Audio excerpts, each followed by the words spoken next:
2024. And so it goes. We will begin with doubles inside the Lindsey Hopkins Indoor Facility, and ready to go with some of the great doubles teams of college tennis at the moment. We're going to start, though, on court number one with the big names that occupy space there.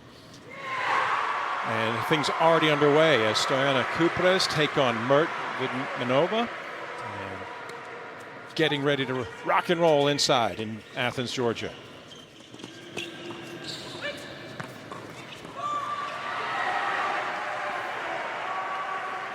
And both coaches emphasizing tremendously how they feel like this doubles point is going to be so important, because it really does set the tone going into the singles matches.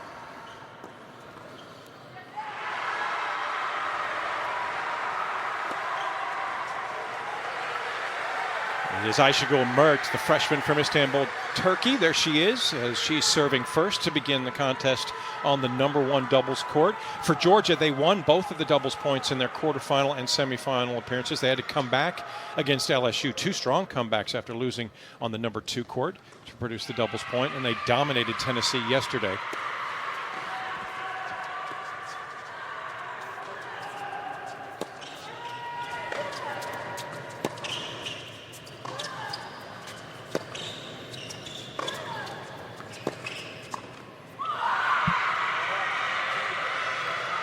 Oh, it's great rallying from Texas A&M. Yeah, I was really impressed with Mert and Vidmanova yesterday and the Georgia doubles in general, because I felt like from their previous round they really stepped up their level and played very aggressive yesterday in the semifinals. Going up against Stoyana and Kupres of Texas A&M, who have the early lead at 15-30.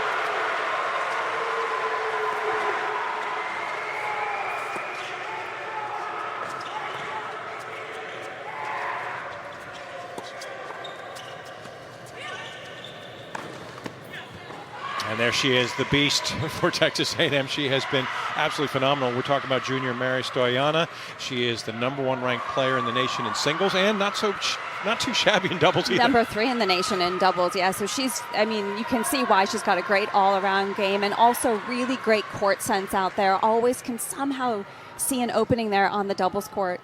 Chance to break early for the Aggies. Yeah, called long. That'll be a second serve for Kupres to get a look at here to tee off. Multiple opportunities to get the opening game.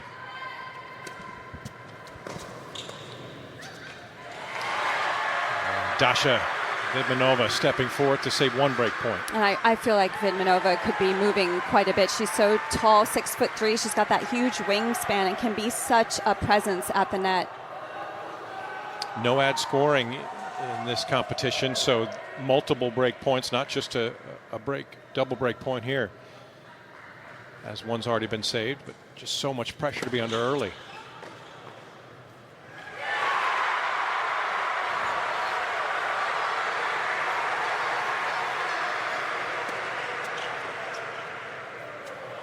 And a solid return. Stoyana able to angle that and find the line, and the break goes to Texas A&M to begin.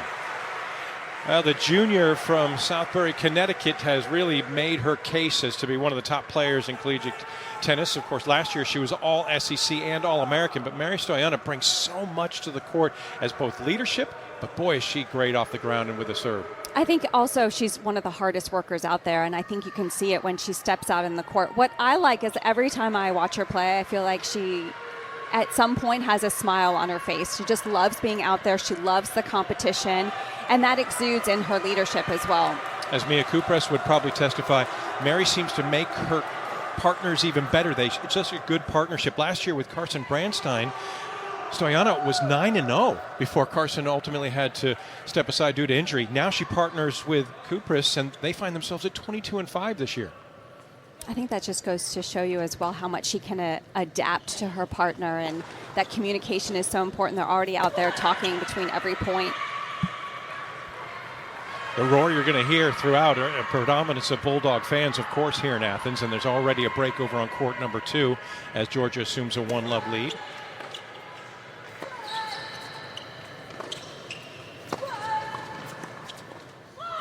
And Vidmanova and Stoyana going toe-to-toe And it's Texas A&M again coming out front. Yeah, this third-ranked team of the Aggies, I mentioned 22-5 this season. They won 7 in the last 10. They did suffer a surprise loss in their first doubles match here against Vanderbilt, but are able to put things together nicely to give themselves a push to get here to the championship. And this is Mia Kupras, a sophomore for Edmonton, Alberta.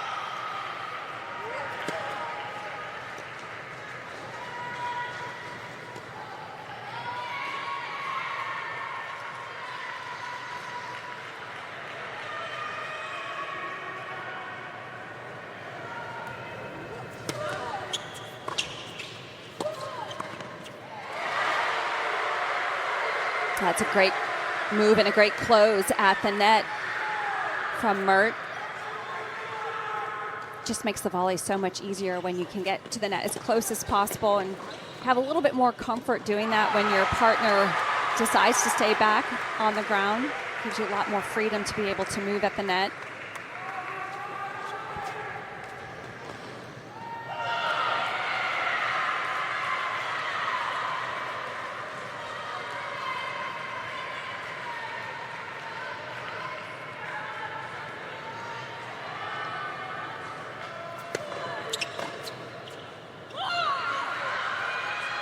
Yeah, just for clarification, make sure I'm getting my message across. It was a quarterfinal against Vanderbilt that the 3-ranked team of Stoyana and Kupras fell to the Commodores, but rebounded nicely yesterday against Florida, winning 6-3 in the doubles competition.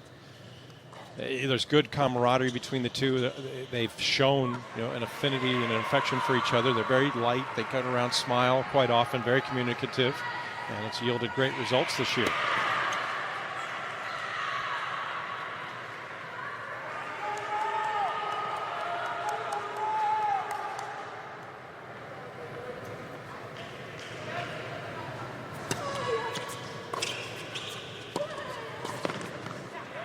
Well, you mentioned that little bit of a slower start. Georgia mentioned that as well in their first match against LSU, that they didn't feel like they played their doubles that great as well. But I think both teams initially saying that there were nerves in play in the first round, and both teams accelerated from there and did a much better job in the semifinals.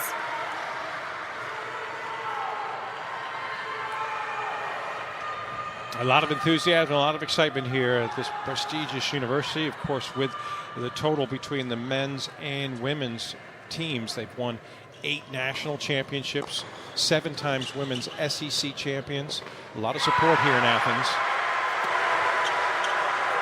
And creating a dynamic environment by coming indoors. This is the first time that the Georgia Bulldogs women's team has played inside Lindsey Hopkins indoor facility. They practiced a handful of times, but they've never competed here. They probably have to get used to the sound as well. I mean, it's pretty amazing. It's great atmosphere. And a chance to break back for Mert and Vidmanova.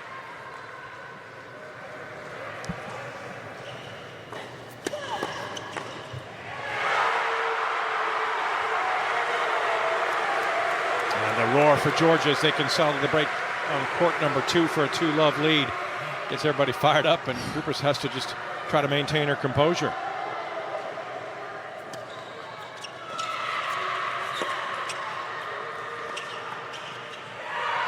And there is the break right back. So 1 apiece on the number 1 doubles court.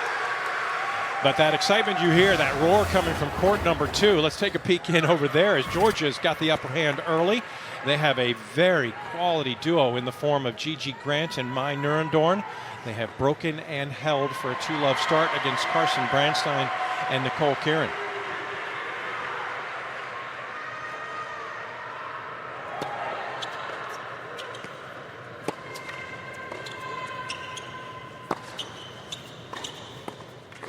That's beautiful. It's Carson Brandstein. Yeah, it's just a great shot selection as well as a good move, and she stayed nice and balanced.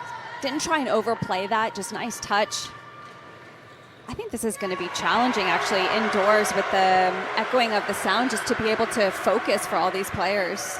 Yeah, I'm sure Georgia Bulldog fans said, let's use this to our advantage. Taking the home court advantage to the next level. This is Nicole Kieran, sophomore serving for Texas A&M. And feeling the heat as she throws in the double fault.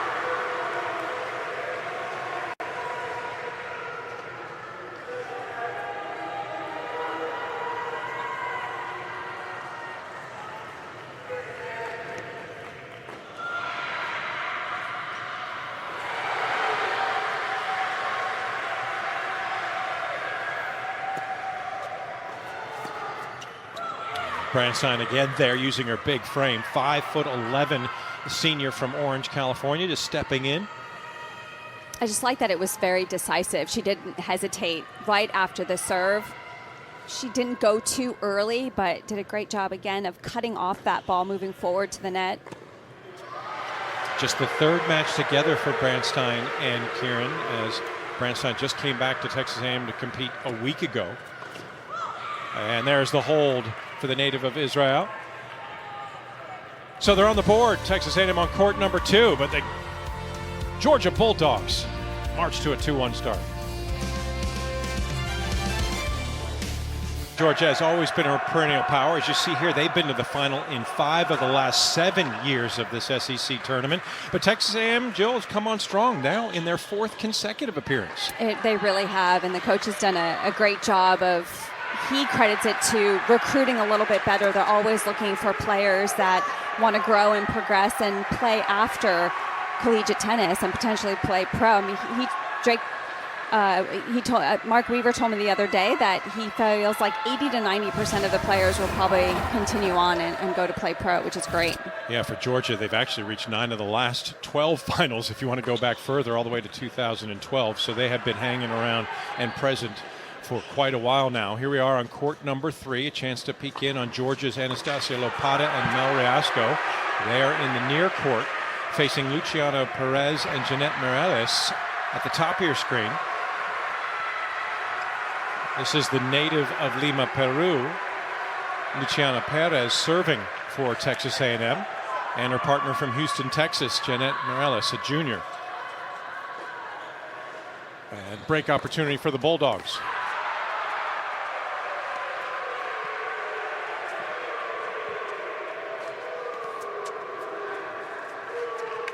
Oh, that one's able to sneak past Riasco as Perez uses the net cord to her advantage. I'm not sure she was aiming for it, but it'll help, yeah. Just got a little bit of a late start up to that ball, but flicked the wrist nicely. It's good disguise down the line. Still a break opportunity. In fact, 2 remain for Georgia to try to get even at 2 apiece. Remember, no ad scoring, so if it gets to deuce, there's a deciding point to be played.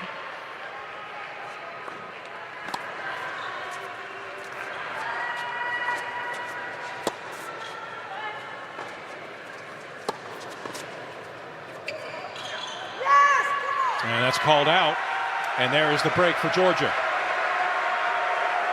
So 2-all on court number 3, back to court 2 we go. And for Georgia, they are looking to extend their lead further and do just that, as it is Guillermina Grant who gets the hold for 3-1.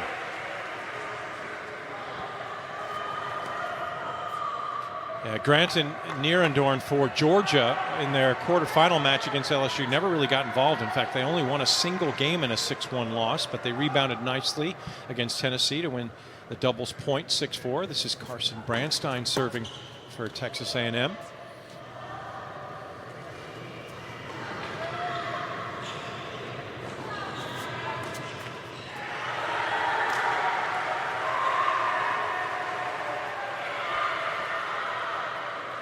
Carson Branstein returning to Texas A&M just over a week ago. Last year missed the SEC tournament due to a hip injury that ultimately needed surgery to be repaired.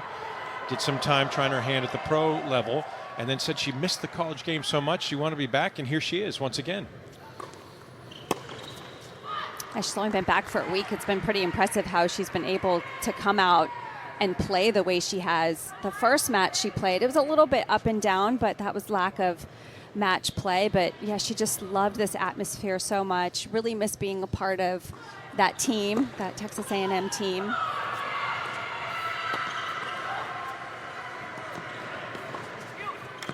That's a great move.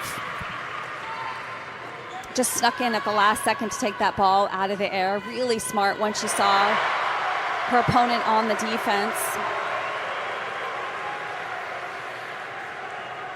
A very aggressive combo. Kieran so active at the net. And for Brandstein, she's got a big, potent serve.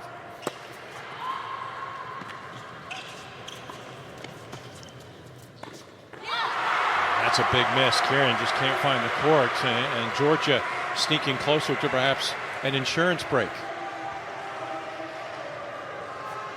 It was Nurendorn yesterday. I was impressed with how well she returned on both wings. The backhand and the forehand just really hits through the ball well.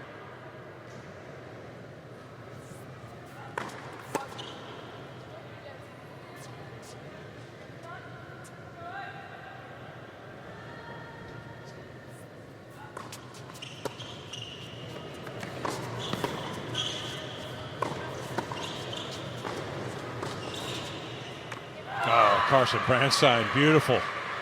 She measured that perfectly as she got it up and over. And she took her time on that as well. Is opted for the lob at the last second. Good disguise, used the wrist well there, so that's why it was a little bit difficult to read.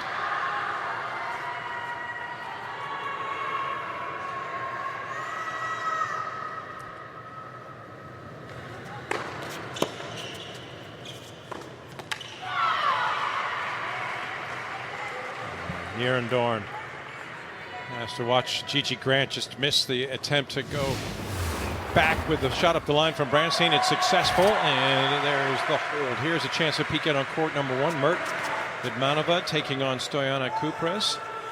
Texas A&M up a break early.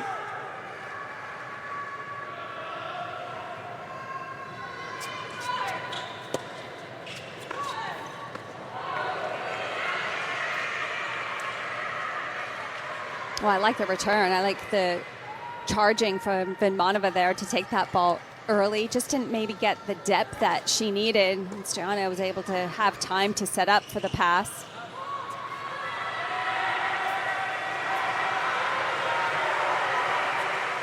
She plays very much like a coach on court, does Mary Stoyana when she's out there. Very vocal, always trying to help herself and Kupres find the right combination. Good hands on the sideline.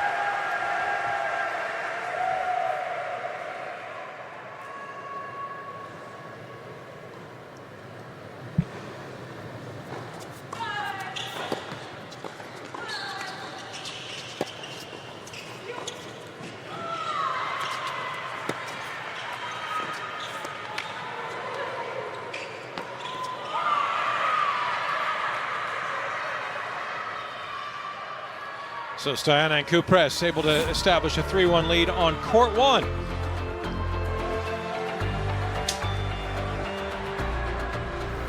With great success over the years, including winning this tournament 2 of the last 3 years. They are the defending champions, having upended Texas A&M last year. In fact, as far as back-to-back runs have gone, only 3 schools have been able to do so.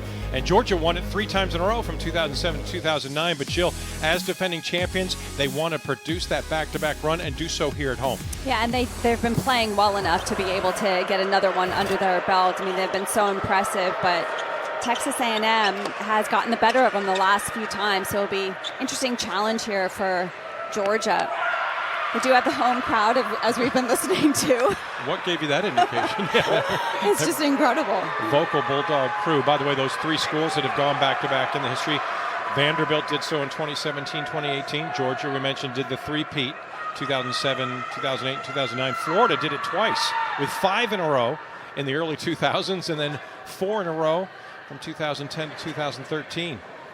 Georgia trying to accomplish it once more. There's Texas A&M on the doorstep of evening things out on court number 3 as Morales serves 40 love.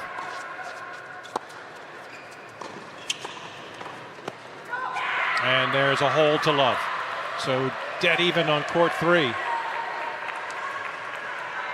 As the Aggies of Texas A&M are up a break on court number 1, and Georgia finds themselves a break up on court number 2. There is Drake Bernstein in his first year as head coach at Georgia, talking with his number 3 doubles team. He's done a terrific job in picking up for the legend, Jeff Wallace. Not a tough task to do, but he's done a great job. He's been a part of the Georgia program for a long time, first as a player and then as an assistant coach, and was very excited to take on that role as head coach, and pretty much said he wouldn't really change anything. Really loved the way Jeff ran the program and believed in the program. Yeah, they were mighty shoes to fill in the form of Jeff Wallace, but Drake Bernstein matching it, getting off to a fantastic start. I mean, he gets a share of the regular season title, now in the hunt to pick up the SEC title and crown the Bulldogs champion for the 2nd straight year and 8th time overall. This is Mel Riasco serving at 3-all.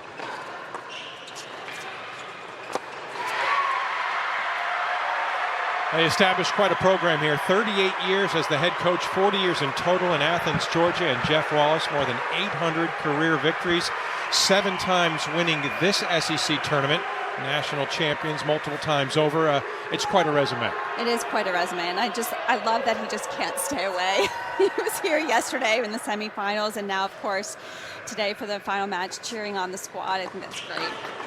Well, you have to imagine, I mean, Drake Bernstein talked about, under his tutelage for 11 seasons. We did have the chance to talk to him and say, do you hear from Jeff much? He says, I hear from him almost every day. And definitely after every match we play, I get a text from him almost immediately. I'm not sure that's what you call retirement. No, I know. It's just in his blood. It's just what you've been so used to. He did it for decades. So it's just hard for him it would be hard to let go of that for sure. Anastasia Lopada on the left, Mel Riasco on the right. Lopada, who hails from Ukraine, she is one of the spirited leaders of this Georgia Bulldogs team, though she does it somewhat quietly. She just goes out and hits a big ball. They got the win against LSU in the quarterfinals, the Georgia duo at the number 3 spot. Did not finish their match yesterday against Tennessee. It wasn't necessary. And Riasco looking to match the hold by Morelos previously for Texas A&M to love with a hold unblemished of her own.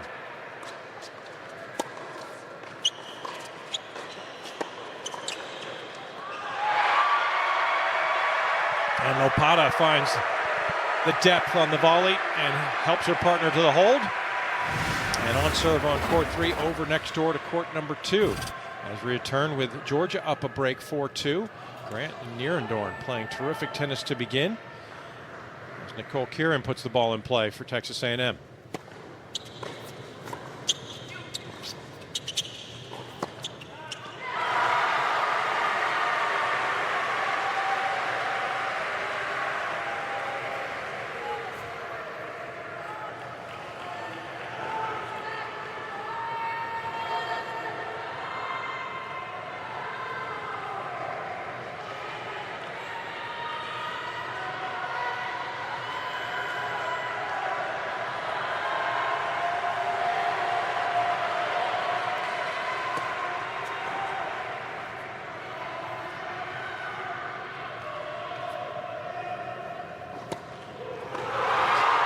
Nicole Kieran, it might be the atmosphere, it might be the fact that there's so much on the line for Texas A&M today. We haven't seen her look jittery on court through this competition, but the last couple of games she's thrown in some unforced errors. I agree. It's the first time I've seen her maybe look a little unsettled. It's a couple double faults now from Kieran. Oh, Georgia just missing as Nierendorn looks for the line, can't find it, and it will be the deciding point in this 7th game. Chance for the insurance break for Grant and Nierendorn of the Bulldogs. And Bernstein just trying to stay in a touch and survive what has been a rocky service effort from Kieran. And Carson Bernstein helps her partner out, so it closes the gap to 4-3. We'll step aside. We'll continue on with the doubles competition from Athens, Georgia. Championship of the SEC women's tennis. 3 matches simultaneously in the doubles competition. Court number 1, our destination, as Texas A&M enjoys a break of serve lead. They got out in front and are trying to hold on as they lead 3-2.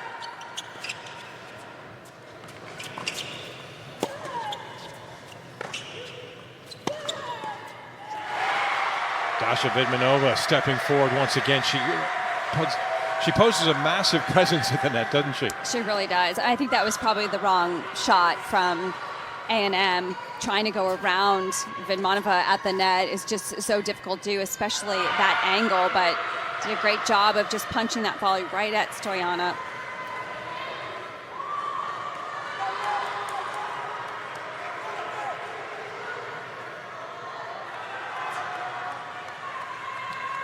Got a communication here. Stoyanov and Kupras want to make sure that they understand the situation, which is they're a point away from a 4-2 lead. And order has been reestablished. Stoyanov goes into the crouch as Kupras looks to put the finishing touches on this 6th game.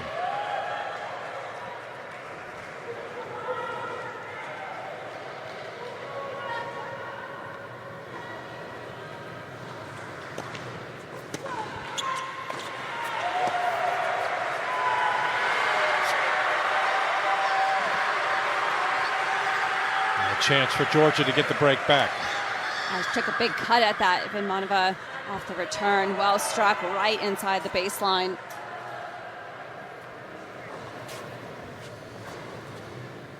So 4 all on court 3. Georgia still holds a 4-3 lead, up a break on court 2. And a chance for Georgia to get even here on court number 1 as Kupras will try to find a way to pull off the deciding point and keep Texas A&M out in front.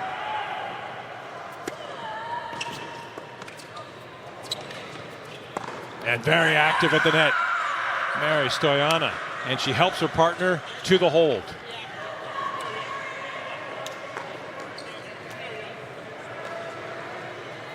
Well, she's the leader on the team in singles wins with 78, and she leads in doubles as well. And it is remarkable what Mary Stoyanov is capable of accomplishing when she puts her mind to it. Well, I've seen that reaction from her in every match so far. Brings so much energy to the court every single time. Yeah, let me correct myself. If I said she has 102 wins in singles, she has 77 wins in doubles, Stoyanov, as she leads Texas A&M in both departments. And hoping that she and her partner Kupras can help themselves to give Texas A&M the upper hand on court 1.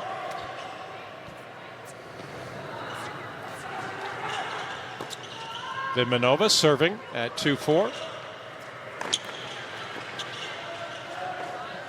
Let's shuffle over to court number 2 for the moment, because Georgia themselves are within striking distance in that matchup as they have a 5-3 lead over Texas A&M currently.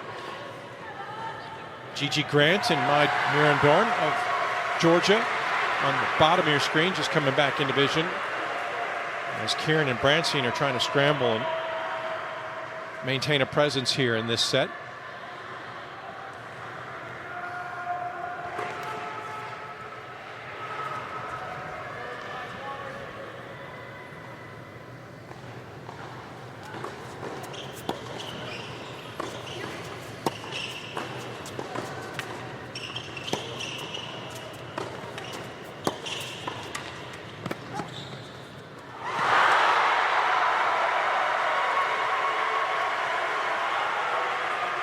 Well, it's good scrambling from Nurendorn. A little bit of a luck with the let court, because A&M had a play on that ball. With that let court helping out Georgia.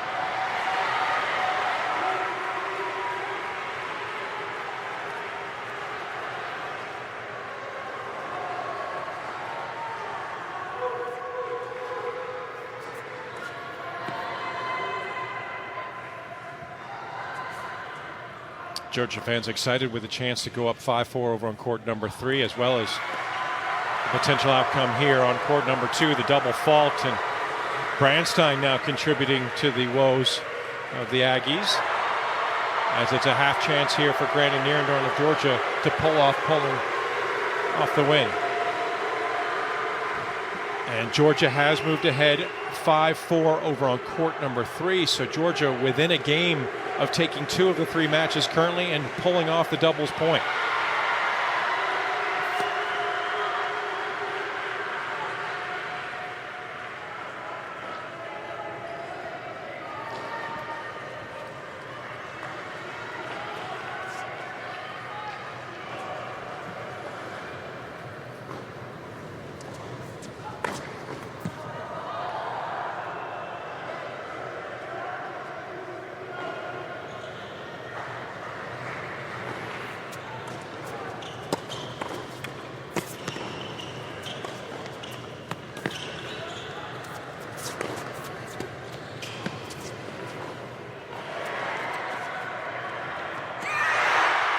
It's long, and Georgia will have a set point. Well, it's excellent court coverage there from Grant. It was just the extra scrambling to help stay in that point, causing A&M to come up with the error. The frenetic pace of doubles, so exciting, and couple it with being indoors and the reverberation of the crowd. Georgia fans on the edge of their seats with a chance to pull out the doubles point. Here's set point on court number 2.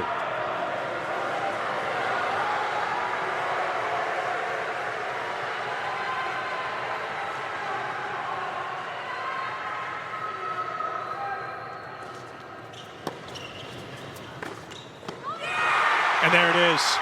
Georgia picks up one of the 2 necessary matches in doubles as Grant and Nierendorm upend Kieran and Brandstein on court number 2. A great reaction there. Georgia just in that particular match felt a little bit more settled to me. Grant just great energy.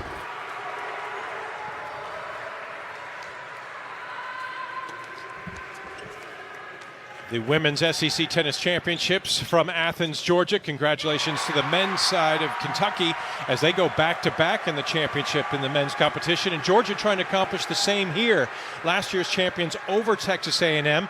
The host school finds themselves with the upper hand. They have just taken the match on court number 2. Grant and Nierendorm for the Bulldogs, giving Georgia the upper hand. And on court number 3, they are 2 points away from winning the second match, which would give Georgia the doubles point.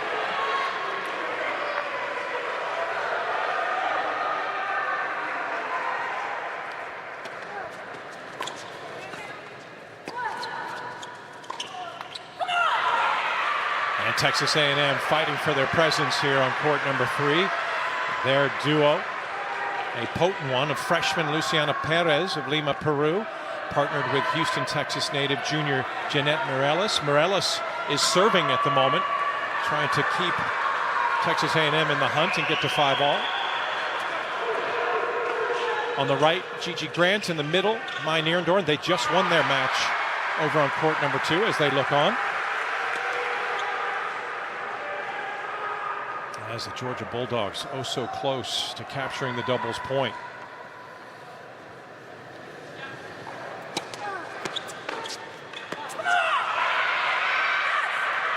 Kevin Skinner alongside 1996 NCAA champion Joe Krabus. This is the sort of atmosphere that we were looking forward to as we arrived in Athens, Georgia. It has not disappointed. Yeah, it's been awesome just to hear the amount of people that are in the new indoor facility here at University of Georgia. It's been an outstanding atmosphere. Morales serving to Anastasia Lopata of Georgia, who is back at the top of your screen, a point away from 5-all.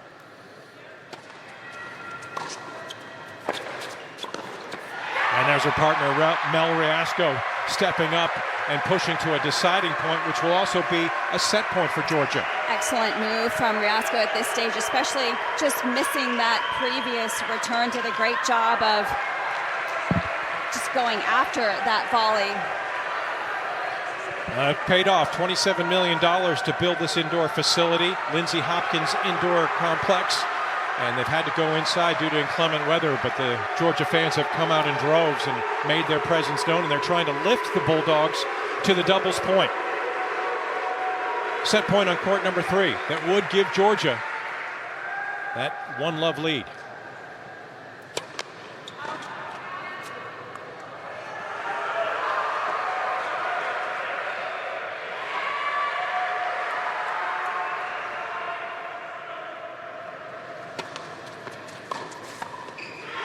And there it is. Georgia wraps it up. They take their second match, and they have 1-love on the scoreboard in the championship of the SEC. Anastasia Lopata, rare to see her smile, but she's beaming with her partner, Mel Riasco, as are the duo that took the first match, Nierendorm and Grant. So Georgia fans on their feet, they're excited for the chance to repeat and go back-to-back. Already 1 to the good as they take the doubles point in Athens.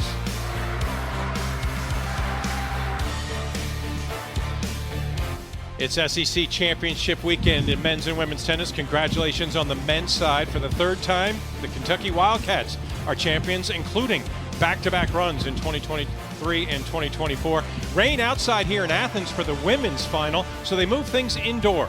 The Lindsey Hopkins indoor facility just opened a month ago. In fact, the Georgia Bulldogs women's team has never played inside. Boy, did they get off to a good start as they took the doubles point, getting the better of Texas A&M. Welcome back to Athens. Kevin Skinner alongside Jill Krabus. And Jill, we knew the atmosphere would be electric, but moving indoors has raised the ante considerably. It really has. It's just been so loud in there, and everyone for Georgia, and I think they've just really exuded how much they love playing indoors. It's the first time in their facility, and they're really taking advantage of. Played great aggressive play in the doubles. He's off-quoted, but Lawrence Peter Yogi Berra once said it's like deja vu all over again, and it is indeed. For the fourth straight year, we see Georgia versus Texas A&M for the title.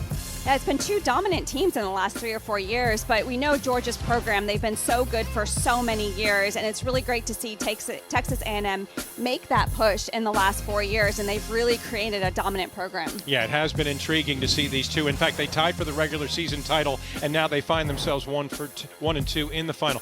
Georgia started the year 2 and 3, then they ran off 16 of the next 17, including 6 in a row, and how they've done so has been dominant. It has. They have not lost a point, which has been an incredible run. Drake Bernstein, in his first year as head coach for Georgia, has been with the program for a very long time, but was very happy to step into that role after Jeff Wallace. He's done a great job. Yeah, replaced the legend mightily and done a great job. Meanwhile, across the neck, Texas A&M, they won this title 2 years ago. They got off to a 5-5 start, very mediocre, but they won 17 of their last 18, including 10 straight. And the last time they lost was actually at the University of Georgia in a dual match against Georgia.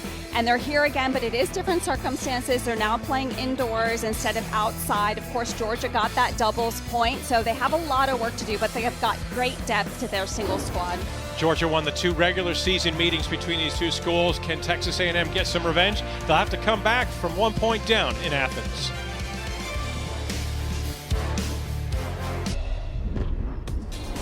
Championship weekend, we've gone indoors. The doubles has been decided. Georgia took the 2 necessary matches to garner the opening point as they compete for 4 points to clinch the title of the SEC Women's Tennis Championship. As we move to singles, 6 matches taking place simultaneously. Best 2 out of 3 sets. Of course, a tiebreak format in play, Jill, but there is the notable exception, no ad scoring.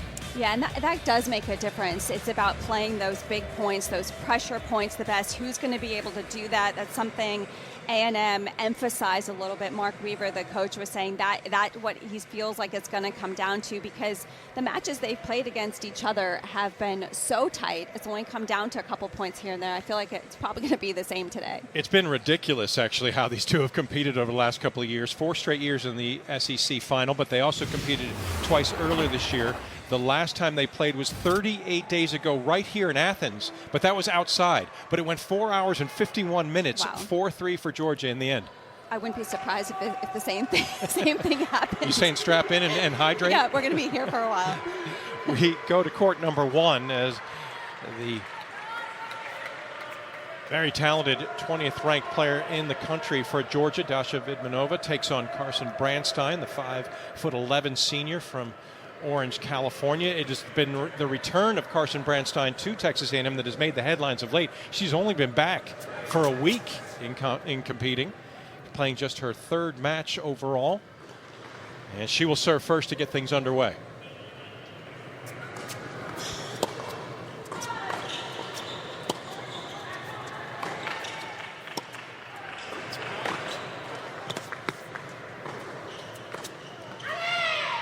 I think both of these players have similar styles somewhat. I do think Branstein overall maybe brings a little more firepower off the ground. Vidmanova, we know, is very consistent, and Vidmanova, she's been looking to try and incorporate a little bit more aggressive style into her game because she's so good and consistent off the ground.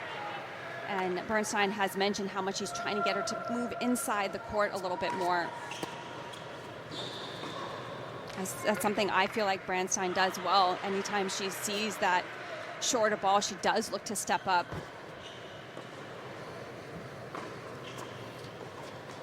Dasha Vidmanova A junior from the Czech Republic, back to receive at the bottom of your screen.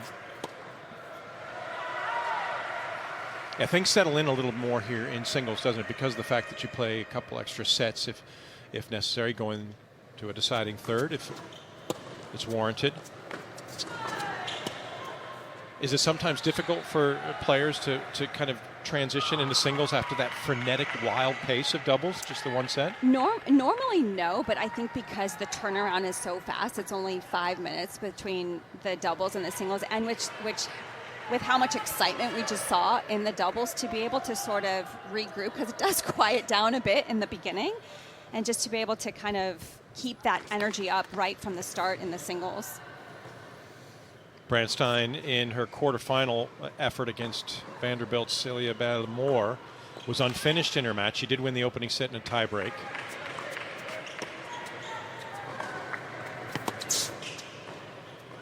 And she holds to love to begin. She clinched victory for Texas A&M yesterday with a 3-set win over Florida's Galis, her first win in over a year for the Aggies. And her story has been intriguing, Jill, because Carson Brandstein returned to Texas A&M only a week ago. Last year, she didn't play in the SEC championship match or tournament at all because of a hip injury that ultimately required surgery. But it created a weird dynamic for head coach Mark Weaver, as she said, you know what, I missed the game, I want to come back. She really did. She loved playing collegiate tennis, and because of that hip surgery, she wasn't able to play for a long time, so decided she still wanted to compete. So she went and played pro events for a little bit, but it's very different. You're out there on your own trying to push through as many matches as you can, and she just missed that atmosphere, that camaraderie of her college team. It created a conundrum for Mark Weaver at Texas A&M. We'll talk more about that when Brandstein sets to the line next, but her opponent is a very capable, very talented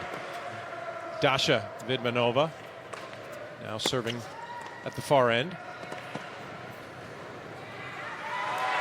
And there's a look at how her presence can be established earlier. She's actually even taller than the 5'11" Brandstein. Dasha Vidmanova, the junior from Prague, Czech Republic, the capital and largest city of that nation, known as the City of 100 Spires, and that's apropos because she stands at 6'3".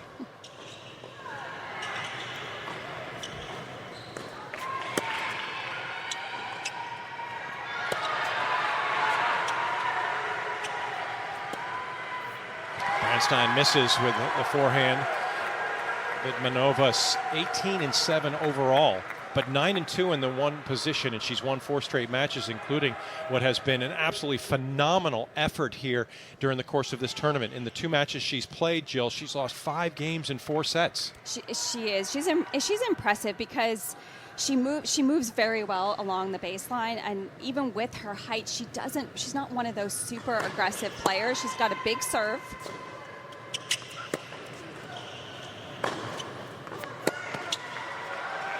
And she relies on that serve quite a bit to try and create that short ball, but she can tend to get defensive a little bit, and that's why I was saying that Bernstein has been trying to get her to step up a little bit more, use that presence that she has in a more aggressive game style. And we are seeing that more, I think, this week.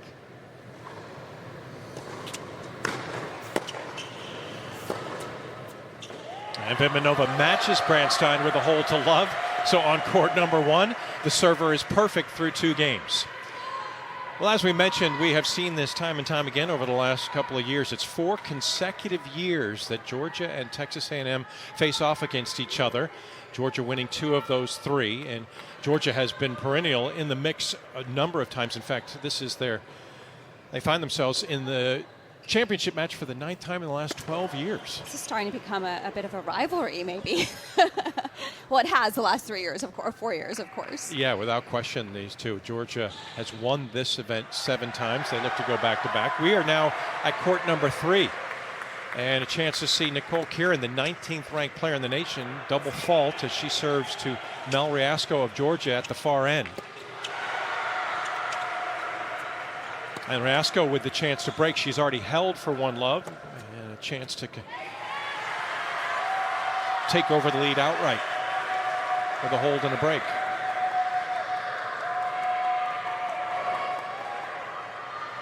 And Kieran is just suffering. We saw her in the doubles. It's the first time we've really seen a crisis in confidence from the sophomore. She seems to be struggling with maybe the atmosphere, maybe the pressure of the moment. But she has not found her game yet.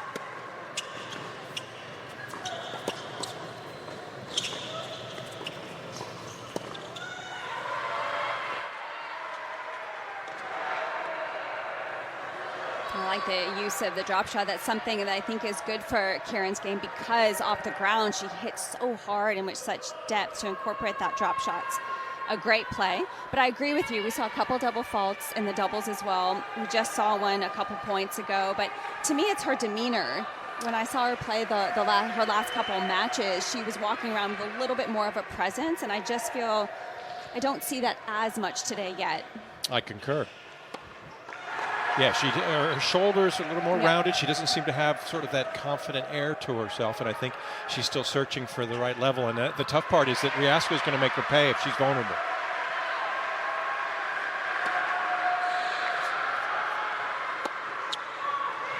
And that forehand finds the net, and Kieran broken. So Mel Riasco finds her way to 2-love. And Georgia up a break as we move over to court number 2, and a chance to peek in for the first time at these two players.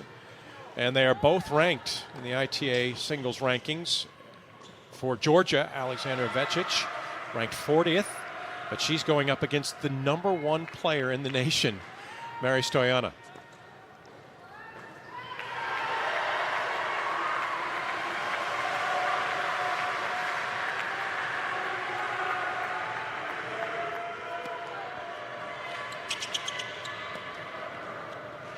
And Stoyanova, to me, has been looking extremely confident this entire tournament.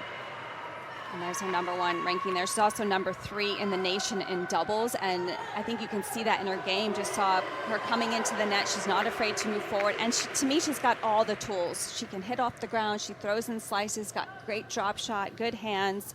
Just like the variety that she brings.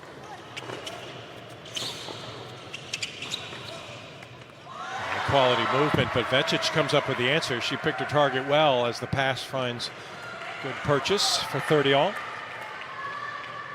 Stoyanova handled Vanderbilt's Bridget Stammel very well, 6-1, 6-3, to pick up the victory in the quarterfinals against the Commodores. That was win number 101 of her career at Texas A&M.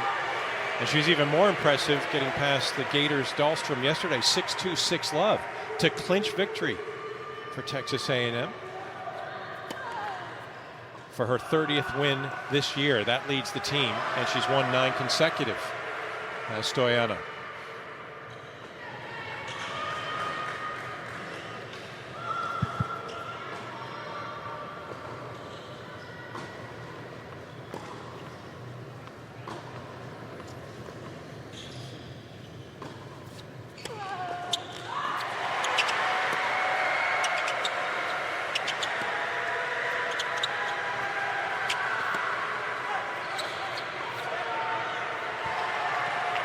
Good ball striking from the sophomore from Siegen, Germany.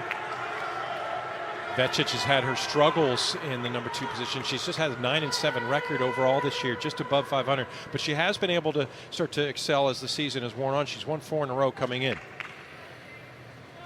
She finds herself with a break opportunity.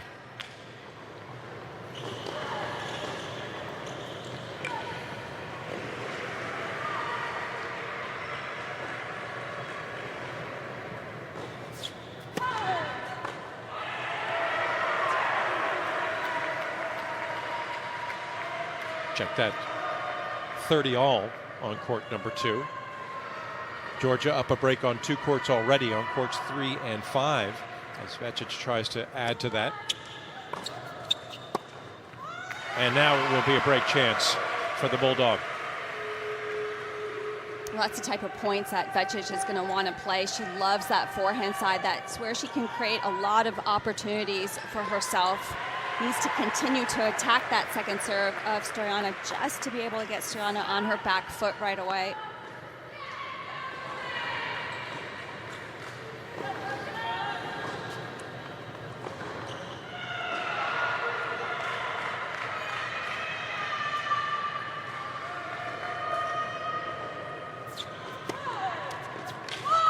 And Stoyanova, nice serve, picking her spot up the tee. Mark Weaver described her when she came in 3 years ago as a freshman, establishing herself very early as one of the smartest ones. She said she was the brains of the team, and that was 3 years ago. Imagine the progress over the last couple of seasons. You can see it on the court. I mean, she rarely ever chooses a shot that gets her into trouble. She's just a very smart player. Deciding point. Stoyanov putting the ball in play, trying to get the hold and remain on serve.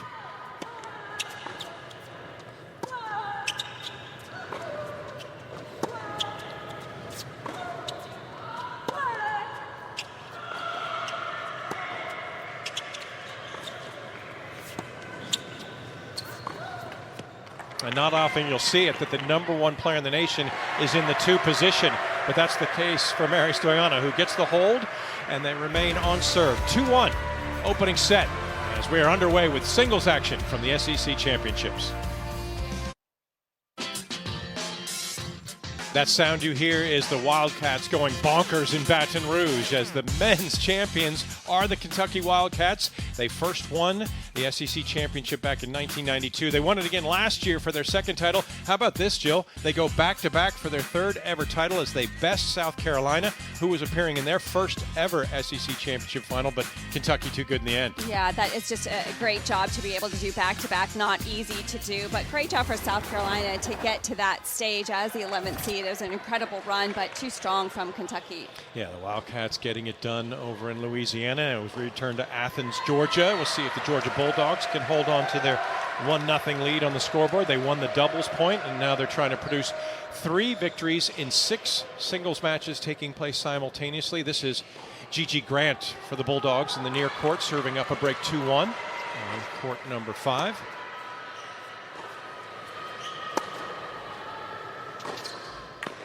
Oh, and a good pass from her opponent, Luciana Perez, the freshman who has a lot of power. She's not a big girl per se, diminutive in size, but brings a lot of heat from the ground. Yeah, but she uses it well. I mean, she's not the tallest, but she's got such speed on the baseline. She covers the ground exceptionally well. She handled that ball well, too. That was really high above her shoulders, but somehow was able to find the pace on that pass.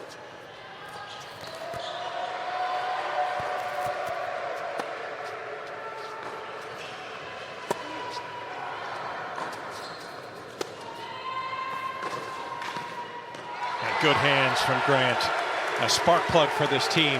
Greg Bernstein calls her like team mom. She's there for everybody, but she's as spirited as anyone on the court, and she did her work in her last match. She did not play singles in the quarterfinals for Georgia, but yesterday in the semifinals clinched the appearance to reach the final today with her singles win.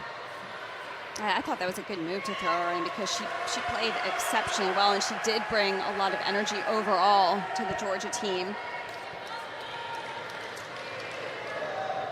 I think she's using some good strategy here against Perez as well, trying to get that ball high up over the shoulders, trying to get it as high as possible, and then try and sneak forward on the next shot.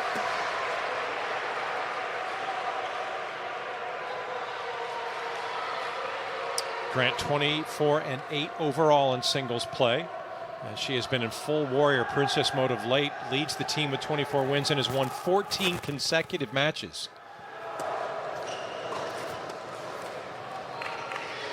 But that is a tough double fault that sets up a break point for Perez. Grant is the junior from Montevideo, Uruguay, the capital and largest city of that country, 1.5 million residents. It's just about an hour ferry ride from Buenos Aires to Colonia if you ever want to visit Uruguay, and I highly recommend it. And this is tough for Grant. She just can't find her serve here. She's in danger of surrendering the break lead she currently holds.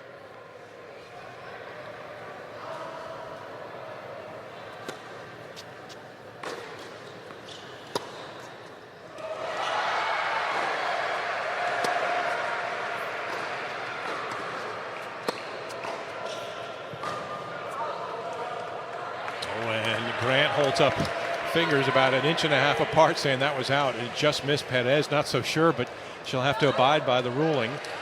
I think it just missed. Yeah, it was a good strike on the ball, though. It's the right shot to go for. So it'll be deciding point in this 4th game as Grant tries to hang on and improve upon her 2-1 lead.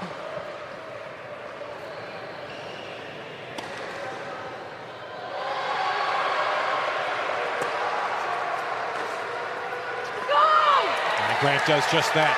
So the threat extinguished, and the Bulldogs have a 3-1 lead on court 5. Court number 2, our next destination, a chance to look back in on Stoyana and Vecic of Texas A&M and Georgia respectively. Stoyana serving at the top of the screen, number 1 ranked player in the nation as mentioned. The junior from Southbury, Connecticut, the Constitution State in New Haven County. And of course last year was an SEC Player of the Year, was an ITA All-American, undoubtedly at 30-3 as the number 1 player in the nation, going to earn those honors and perhaps more this year.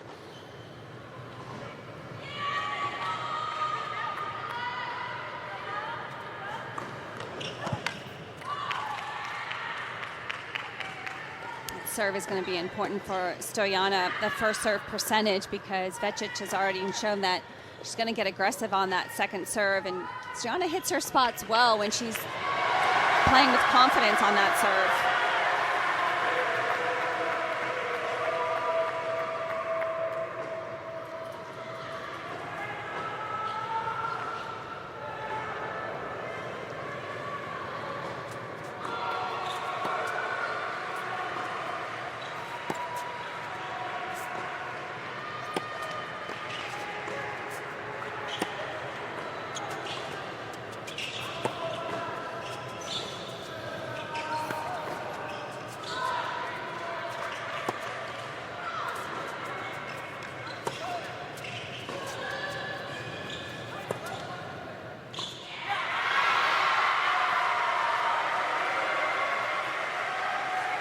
I think for Vecic, I think she really just needs to believe that she can win this match. We're up against the number 1 player in the nation, because I think she's got the game to be able to hurt Stoyana, especially with that forehand, but she's got to be able to spread the court right away, right from the beginning of the point, just like she did in that last point.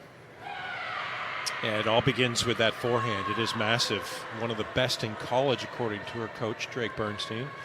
He describes her as an intense competitor, and he likes his chances against top-ranked player in the nation because of that. And the other aspect for Vecic that she's been able to improve this year, Bernstein was commenting, is the fact that she used to get distracted. You know, last year as a freshman, things were a little up and down, but this year she's been able to narrow her focus. I think she's played some pro events as well, and we mentioned that earlier. Coming to the collegiate stage, it's a much different atmosphere, much louder. There can be a lot of distractions, especially watching the other courts. Oh, a big return. It finds the line, and Vecic will have a chance to break. Just be able to create that little extra focus that you need in these types of circumstances. Georgia currently up a break on 5 of the 6 courts, as they only need to win 3 singles matches to emerge as champions. And here's a chance to move up a break on court number 2. And there it is. Vecic does her job. 3-2 in favor of Georgia. She sprints to her chair and gets the Georgia Bulldog faithful fired up in Athens.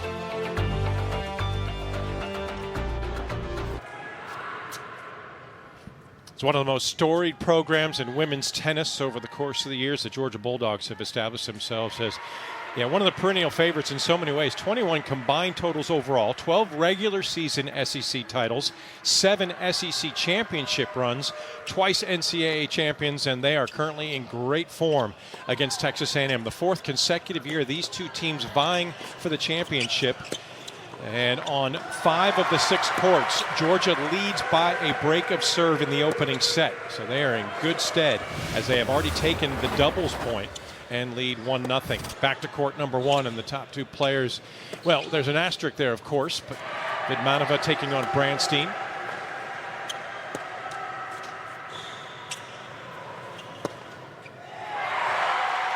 And Dasha Vidmanova handling Bernstein very well thus far, Jill.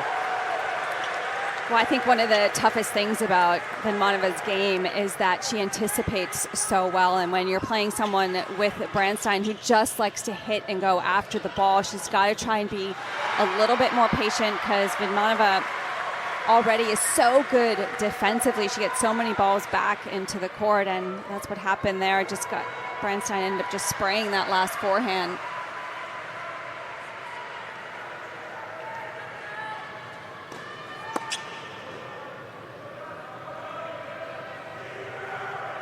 Vidmanova has just been ruthless through these SEC championships, continuing to show her dominant hand. Just got such a composed demeanor, but she was also part of the matchup that was so dramatic in that 4-hour, 51-minute victory for Georgia right here in Athens 38 days ago. Vidmanova was down to Stoyana, number 1 player in the nation, 5-1 in the third. Started cramping at 4-1, somehow found another level and couldn't miss the rest of the way. And we've seen that a few times from her over the course of her collegiate career, where she's cramped a little bit, had struggles physically, and somehow found a way to get through. And that's just really tough competing from Vidmanova. So she holds and establishes a 4-2 lead over Brandstein of Texas A&M. For the first time, we're going to peek in on court number 6 and a chance to look in on Mai Nurendorn of Georgia, standing at the top of your screen, serving to Janet Mireles of Texas A&M. Nurendorn broke early, holds a 3-2 advantage.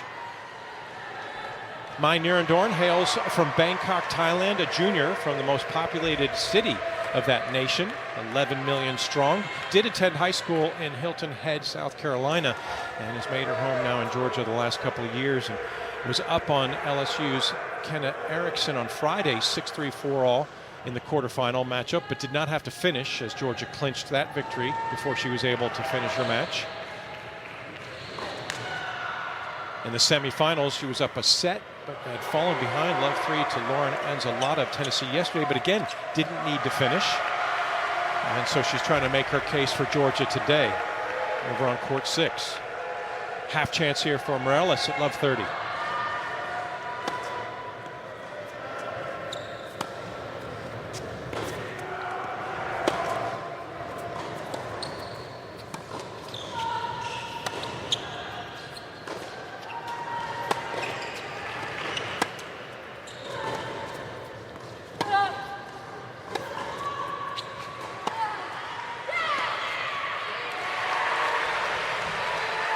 Both of these players overall just very consistent off the ground. It's going to be about who's going to be able to step up and take that first strike. It was well done there from Mireles. Now the chance, it's quadruple break point. Remember, no ad scoring here, so the chance for Mireles, she'll have 4 tries if needed to get the break back to even it at 3-all.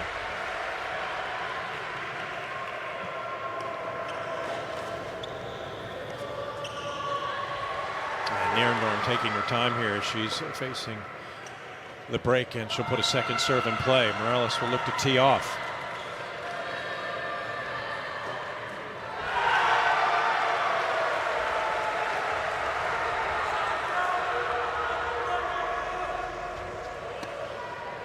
And there's the double fault, and that means 3 apiece on court 6. Speaking of 3, let's go to court 3.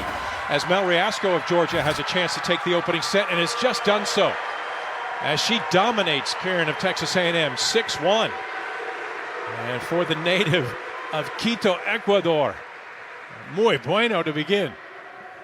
That's impressive. I mean, we know that she's such a good competitor. I thought this was going to be a little bit more of a tight match. Karen, I think, hasn't quite found her form yet, but Riasco is always so consistent and tough to play. And just going to take a look at the set point moments ago. Riasco is so consistent off the ground, and just another unforced error off the racket of Karen. She's just been struggling with her form today. We mentioned it. Riasco is the type of player who takes advantage of vulnerability because she puts so many balls back into the court and doesn't really hurt herself.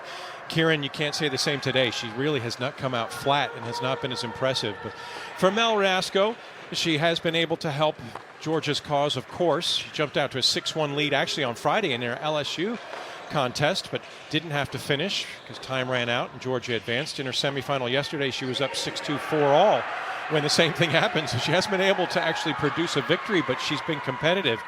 But right now, she's got the number 19th ranked player in the nation, Nicole Kieran, on the ropes as she takes the opening set 6-1. Back to court number 1. Vidmanova, Brandstein. And this tug of war has been favoring the Bulldog to this point. And we talked about the conundrum that has been Brandstein, but she's actually, despite the fact she's been away from the collegiate level, she did play a couple of pro events, and she doesn't seem, following the hip surgery, to be suffering in her movement or her confidence in her ground game. No, I think she looks pretty good right from the first match when we saw her a few days ago. I was looking at the movement in particular because sometimes you can start to doubt that part of your game after such a big surgery. I think for her it's more about having that match play and being in that competitive mode week in and week out. And sometimes you can lose form when you're not having that competitiveness all the time. And she sets herself up in a bit of danger. The danger being falling behind a double break here, as Vidmanova has a chance here on the deciding point to move ahead 5-2. Serve for the opening set.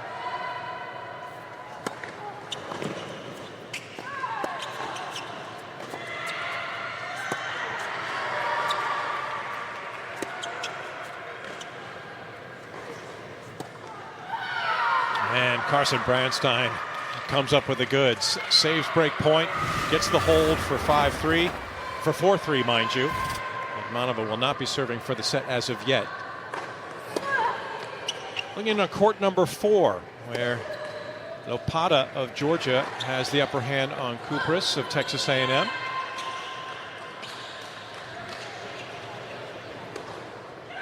Anastasia Lopata, to be more specific, rock solid in the 4 position, Jill. 11-2 record, 28-3 overall. I can see why. I mean, after watching her in the semifinals, she barely missed a ball. She's one of the quickest players on the court, so it's tough to really get an opening. She gets so many balls back, does a great job of scrambling around the court, and also one that uses her forehand to her advantage. She's consistently looking to set up the point so she can attack on the forehand side.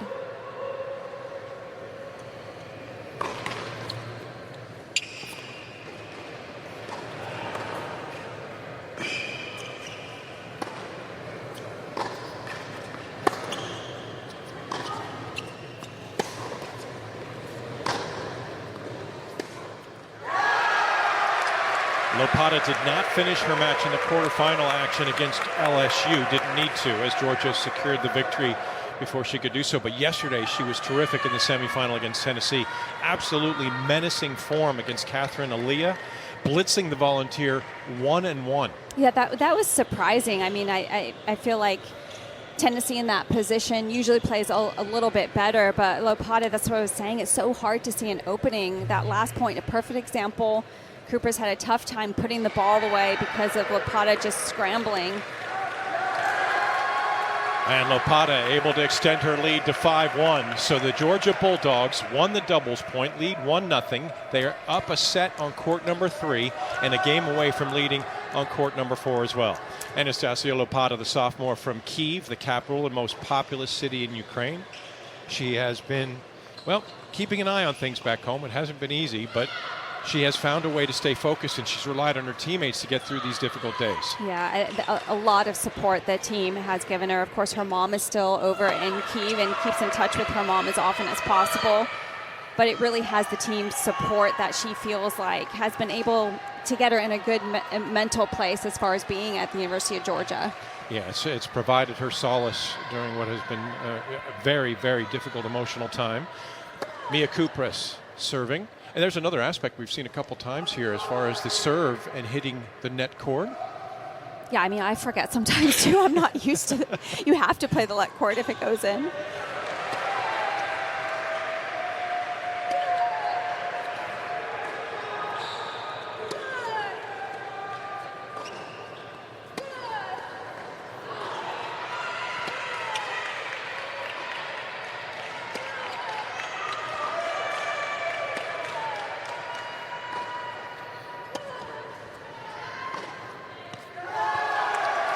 It's a tough dynamic. Well done from Lopata, but tough for Kupras when she's staying so far back in the court. I mean, during that point, we could barely see her, and it's hard to get in an offensive position when you're standing so far back, so she's got to learn to change that a little bit.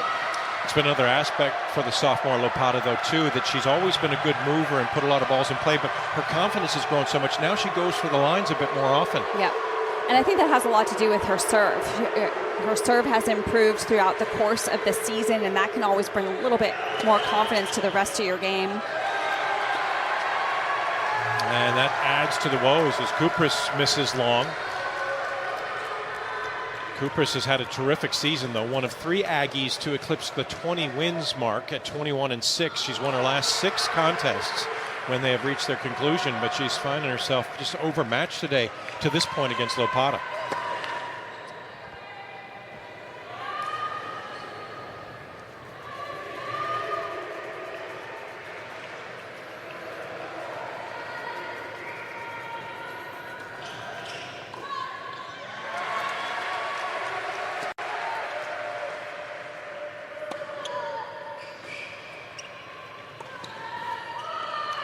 Well, she's known for her forehand, but a pretty good strike on the backhand and a good finish by Kupras at the net. Well, that was much better. It was due more to her court position. She stayed up on the baseline a little bit more, so she could be able to produce that kind of shot on the backhand. Like Kupras, one of these top 4 players for Texas A&M in the 1, 2, 3, and 4 position that Coach Mark Weaver says, you know what, I've got 4 players who conceivably could all play at the 1 position. It's a good problem to have. Yeah, it is.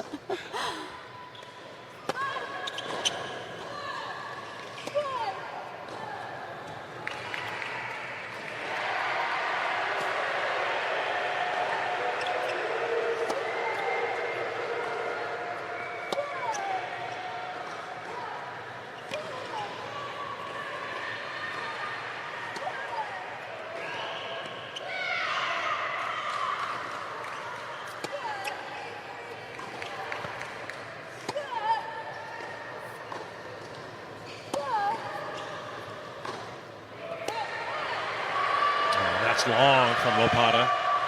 As Kupras the first to really test the height of this indoor facility as she went with the moon ball midway through the rally. There is Mark Weaver in his 9th year as head coach, 25 years associated with this program, calls himself a lifer for the Aggies, and he has really built a rock-solid program here into the SEC Championship Final for the 4th straight year. And the team loves him. I mean, they love the confidence that he brings to the team. Just that remark that you said where he feels like any of the top 4 could play number 1. You want to hear that confidence, but also for a player when you're feeling that at the number 4 position, that just brings you a little bit more energy and confidence as well. Kupras with a chance to close the gap ever so slightly, despite being broken twice already, just to try to give herself something to get positive about. It has been a pretty dismal effort because she's been handled so well by Lopata to this point.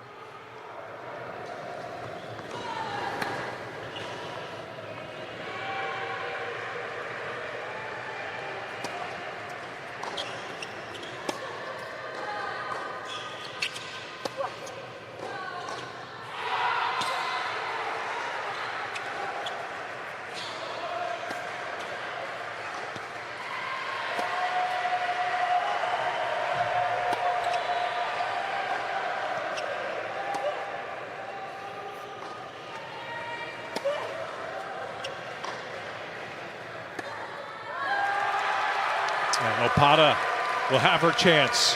A break point, which equals a set point.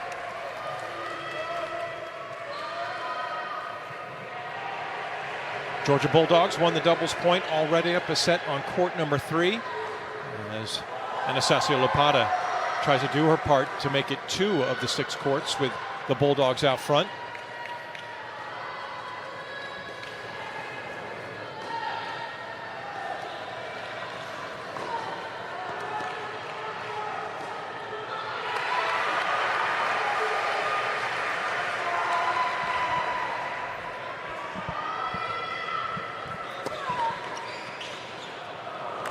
Oh, that is fortuitous. I mean, that is unreal for Kupras to be able to survive.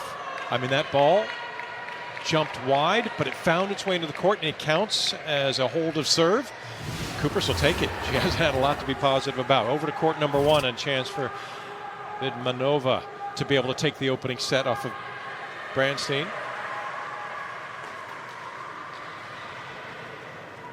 Carson Branstein putting the ball in play at 30-15, trying to stay in the opening set.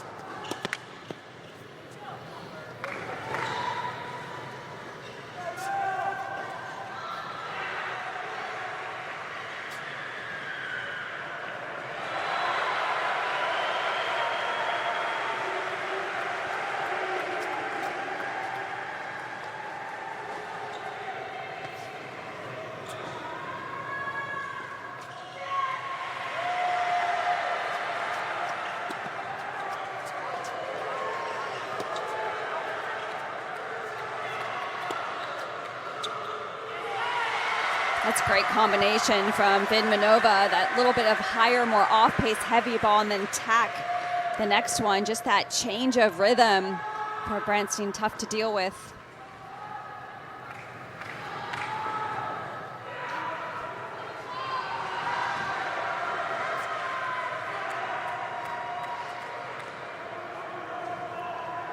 Carson Branstein, senior from Orange, California, trying to hang in.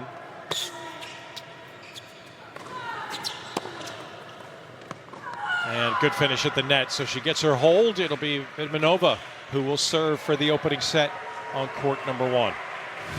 Court number 4, our next destination. We will peek in on the action there between Lopata and Kupras. It's the chance now for Lopata to serve it out.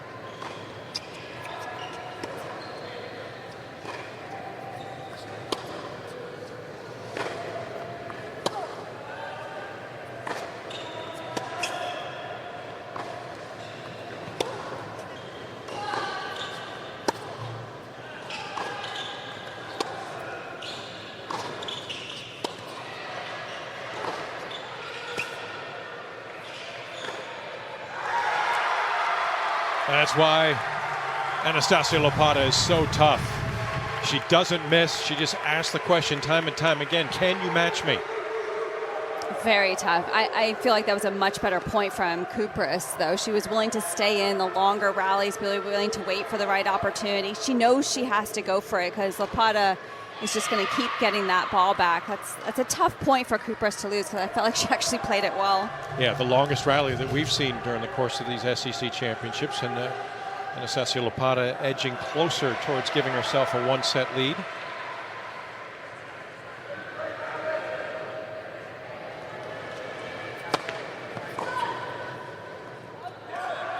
And the Georgia Bulldogs again starting to establish themselves early as the more formidable of the two schools, currently serving for the set on courts 1, 2, and 4. They've already taken the opening set on court 3. Lopata can add to that advantage here. She seeks a hold to love.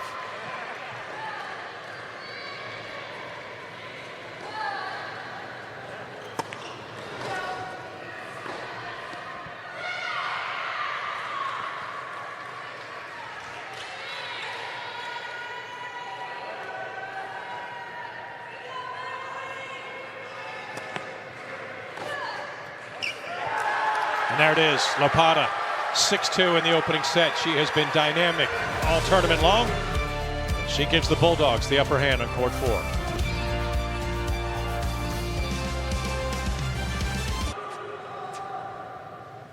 Georgia already leading up a set on 2 courts. They could add 2 more to the mix if Dasha Vidmanova can get the hold on court number 1, as Alexandra Vecic also tries to accomplish that on court number 2. And Vidmanova will have her chance. On the number 1 court against Carson Branstein, she'll have a set point. Currently ranked 20th in the nation is Vidmanova in the ITA singles rankings. And she's got herself in good stead.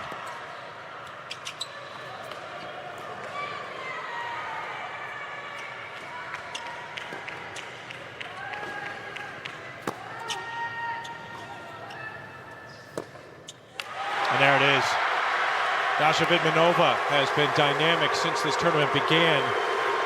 The closest set she's played of the 5, but she's only dropped 9 games in total in 5 sets, and she's 1 set to the good as we shuffle now fully focused on court number 2.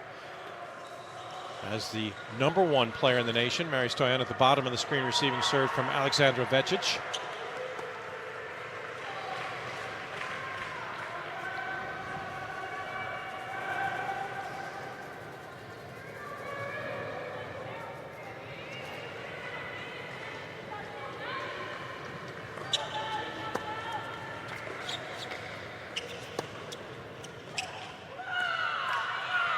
that excellent return, just so deep in the court. Vekic did all she could just to get that ball back in play, but just created a short ball. And Stoyana, when she gets inside that court, she is so good at taking control. Yeah, and it's one of the aspects. Stoyana doesn't panic. Right. She hasn't in this opening set, even though she fell behind a break. She knew that her game is sound enough that she would have her chance, and she does so right here, most opportune time.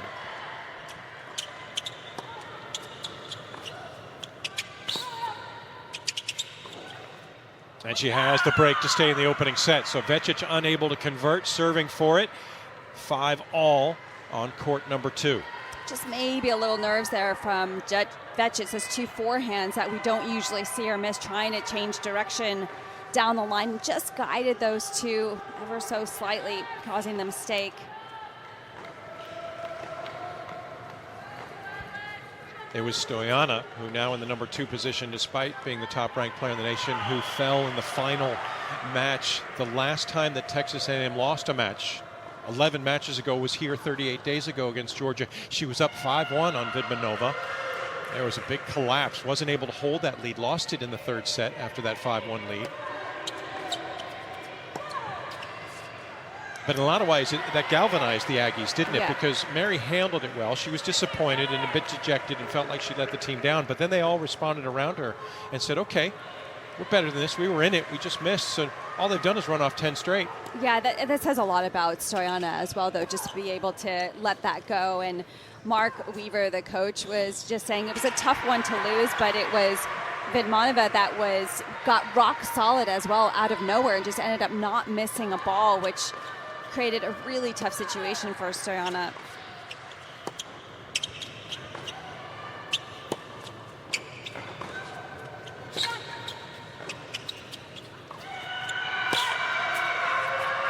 It also says a lot about Stoyana and how she's handled being moved into the number 2 position. It wasn't by anyone's real choice as far as the team. In fact, when Carson Branstein said she wanted to come back to Texas A&M a week ago, Mark Weaver was going to put her in the number 3 spot. And when he submitted that to the SEC, there was a protest.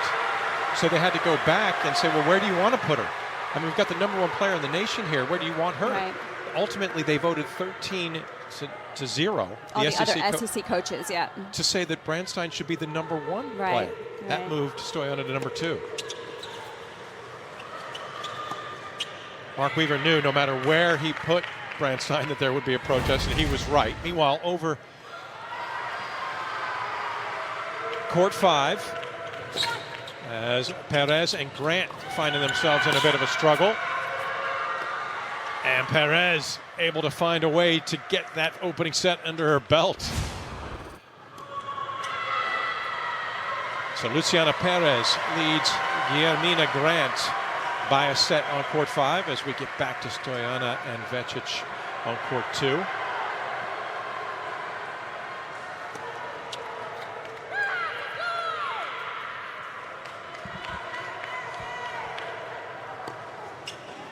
And just finishing the thought for Stoyana, moving to the number 2 position. Branstein, remember last year, she was number 8 in the nation herself. She was playing in the number 1 position.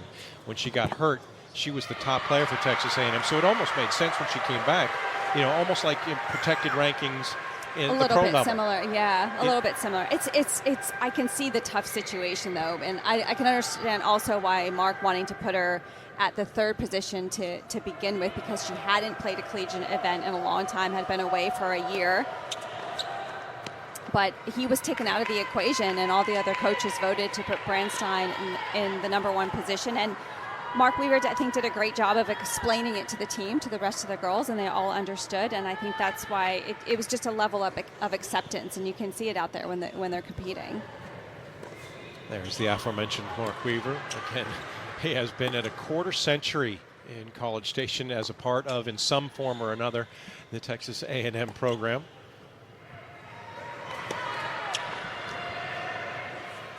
Stoyana in prime position to garner the lead late in this opening set.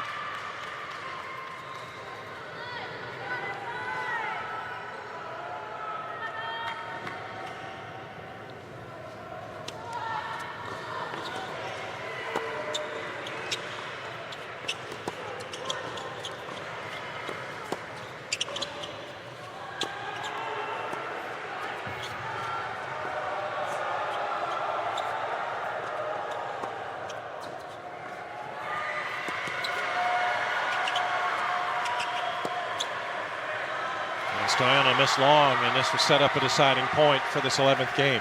Yeah, that's just making Stoyana a little bit uncomfortable there on that deep forehand side. Tried to change it up because she felt like she was getting on the defense. Went for the right shot, just miscued it. A big point here, deciding point.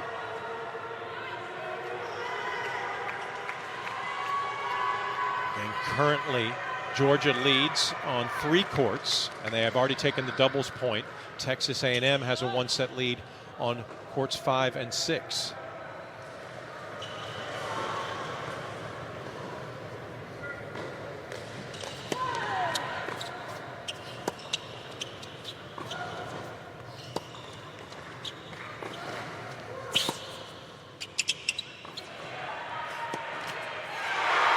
And Vekic, unsuccessful in her first bid to serve out the opening set. She'll get a second chance and try to give Georgia the upper hand on court 2.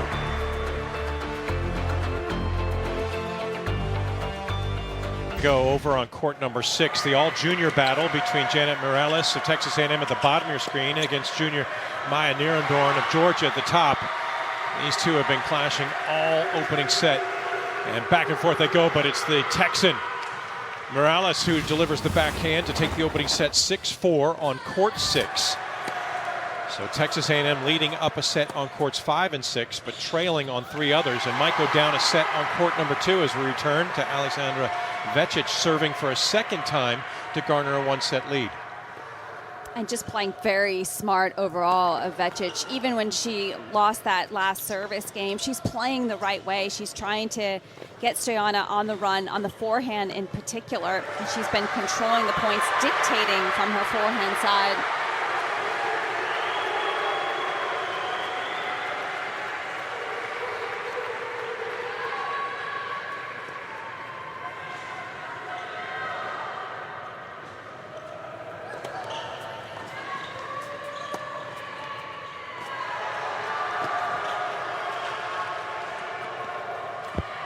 And wise decision. Stoyana so smart. Her tennis IQ through the roof as she's able to go behind Vekic. She handles that high volley so well. Never rushes herself. That can be a difficult volley for some players to get enough pace on that, but she takes her time really nicely. Coach Drake for Georgia, Drake Bernstein, said that he liked this matchup for Vekic, despite taking on the #1 ranked player in the nation.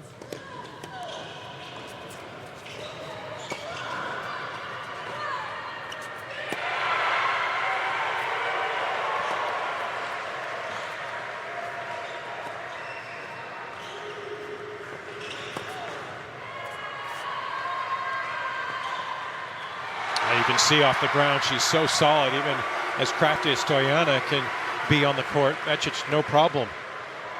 Well, I think she's aware of what's coming. I think she knows Stoyana can throw in so many different shots and different tools. It's good to see how quickly she recognized that and was able to move up to that ball.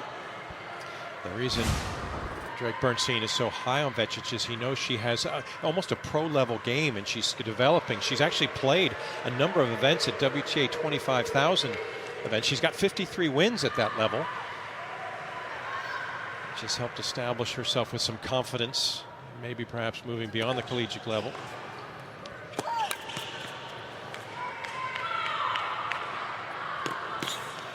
Use the pace off that serve well for that return, just redirected nicely, Stoyana.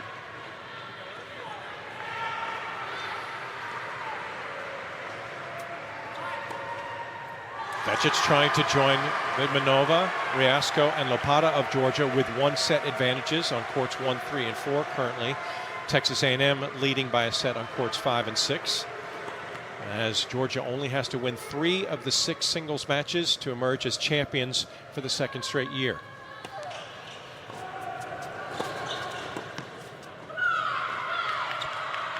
Vekic continues to struggle when in the position to give herself the set. Broken in her last effort at 5-4, now facing another break point here that would earn a tiebreak to settle things.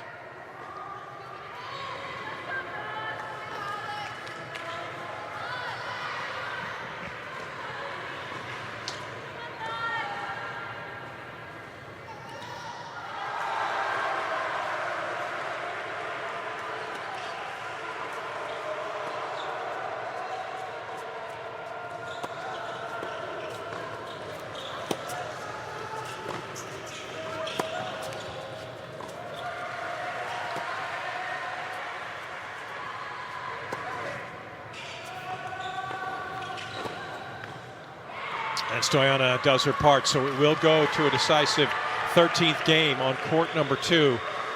We'll see who holds sway through one set.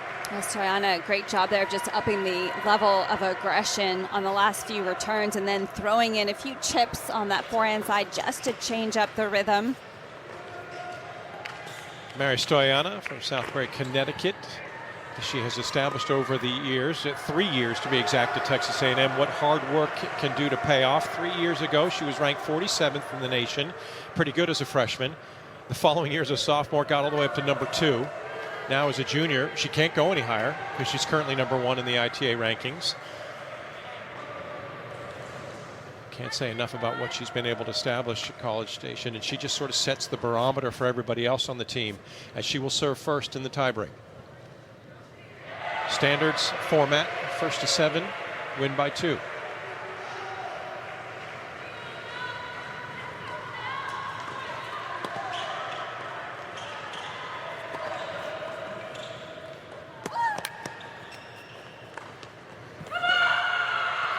That's a great start. Great first volley from Stoyana. Again, not trying to go for the line on that first volley. New in very comfortable position. And she's so confident at the net that's why she feels comfortable not trying to overplay that first volley.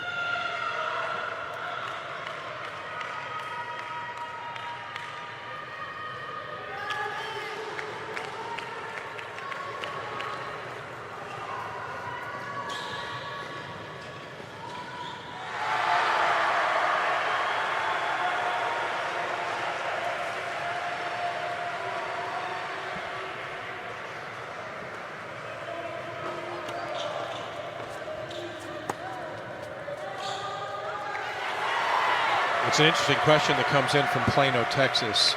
Mark wants to know, Jill, does it change in a tiebreak situation? Do you change your sort of strategy, your mindset at all from what's already transpired for the opening 12 games, or do you just stick to the plan that got you here? I wouldn't change that much. It's about when it gets tight like this, who's going to step up and take that extra risk. But as far as watching both of these players, they both have very good game plans against each other's styles, and I think they're both playing great.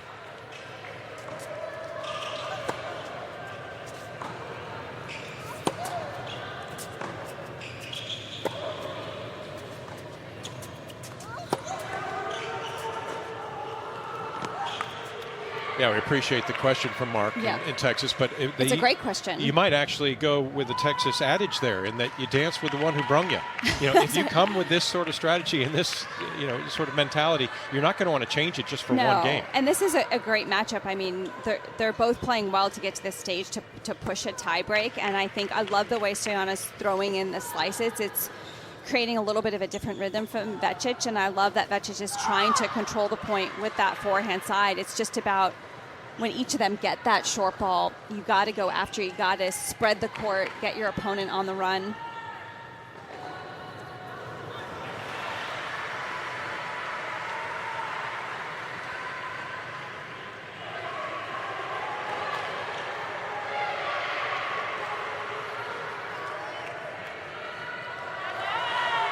Georgia continuing to try to put distance between themselves and Texas A&M. Spread across the courts. They lead by a set on 3 of the 6. Trying to add a 4th here with Vekic.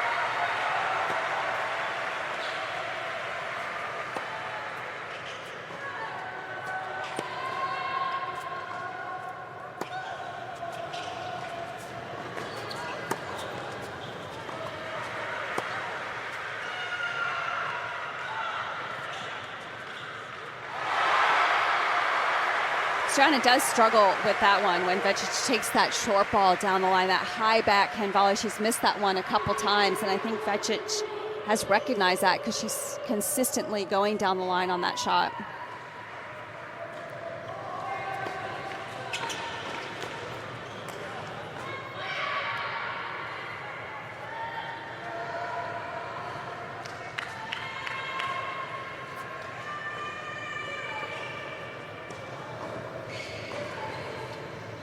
As Georgia does try to create some space between themselves and the Aggies of Texas A&M on those 3 courts where they lead by a set. They are also up a break. That bodes very well for Georgia's chances to repeat. But this is the only match here on court number 2 that's still in the opening set. Everybody else has moved on, including one match over on court number 3 that might be nearing its conclusion.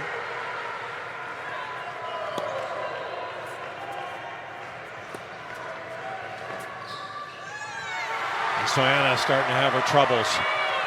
She offers the unforced error, and Vekic moves ahead 3-2. There is the match right there. Mel Riasco of Georgia with a chance. She's a game away from producing a second point for the Bulldogs, as she has been all over Nicole Kieran from the start. Would love to break here just to secure the victory, but if not, she will relish her chance to try to serve it out. Riasco has been phenomenal in just being so sturdy.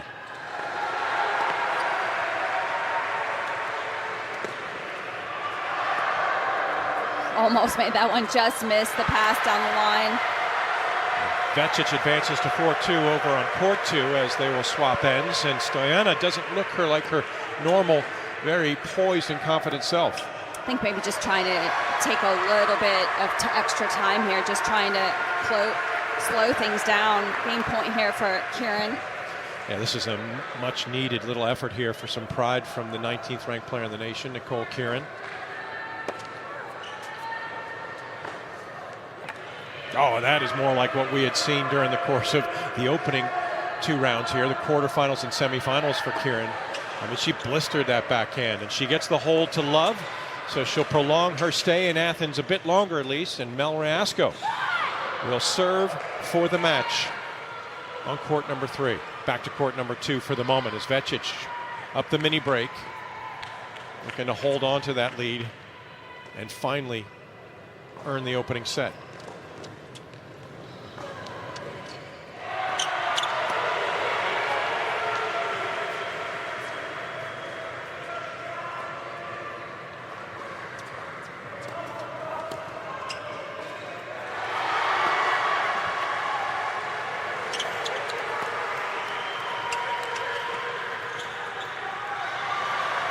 And that high backhand volley.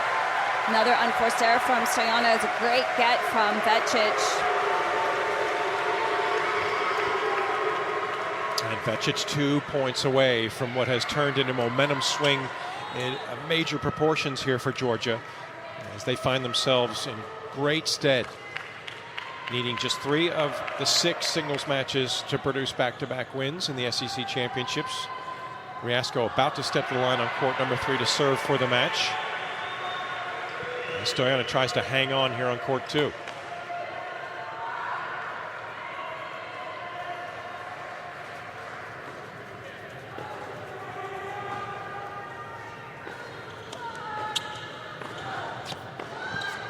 Missed the mark. Vekic close, but not close enough. Here's Riasco on court 3 on the right side of your screen, serving for the match. The junior from Quito, Ecuador, the capital city of 3 million, and the closest to the equator. She's looking to represent for her nation and give a big push for the Georgia faithful.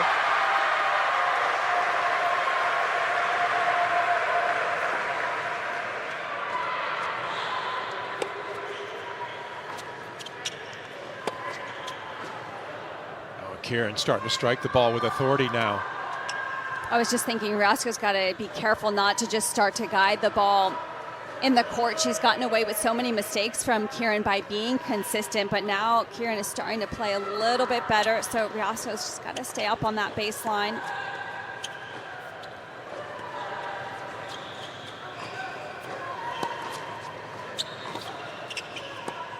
Remember last year in the SEC championships in Fayetteville, asked then coach Jeff Wallace what his thoughts were on Mel Riasco. He said, if I need 1 point, I put the ball in her hand. Vekic has a set point over on court number 2. And she has ball in hand to help her cause.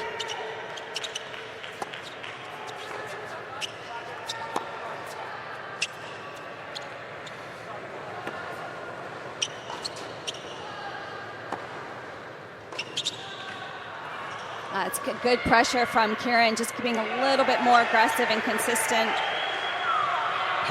Mary Stoyanova, what a return. Saves a set point in the process. It's great response on that return, especially just showing a few signs of frustration from Stoyana, but great response. Riasco, she's finding herself not so easy just to step to the line and finish off a match. But now 2 points away. As Vekic on court number 2 tries to wrap up this opening set tiebreak.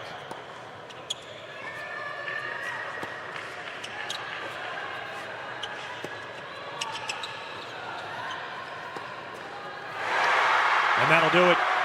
Georgia Bulldogs lead on 4 of the 6 courts, up a set as they try to snuff out the threat from Texas A&M. Full focus on court number 3. And Riasco's bid to earn a second point for Georgia.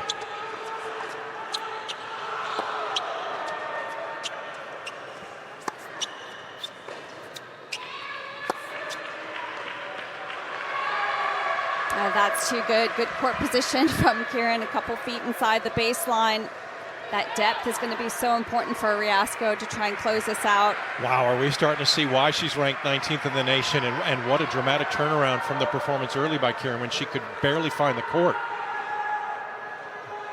She is starting to hit with authority, finding her mark, and she's got a chance to break Riasco.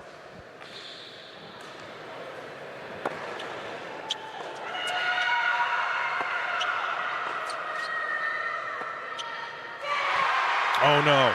Well, it was a big ask to try to come up with something that crafty, and Kieran hits the net, and it'll be a set point that would earn the match for Riasco.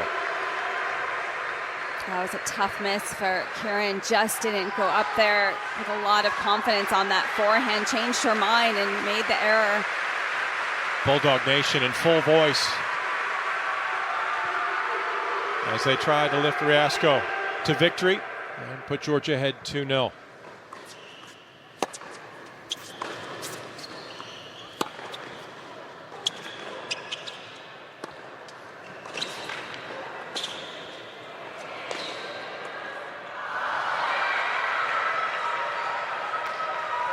And match point saved, and Kieran gets a low 5 from Mark Weaver as she stays present.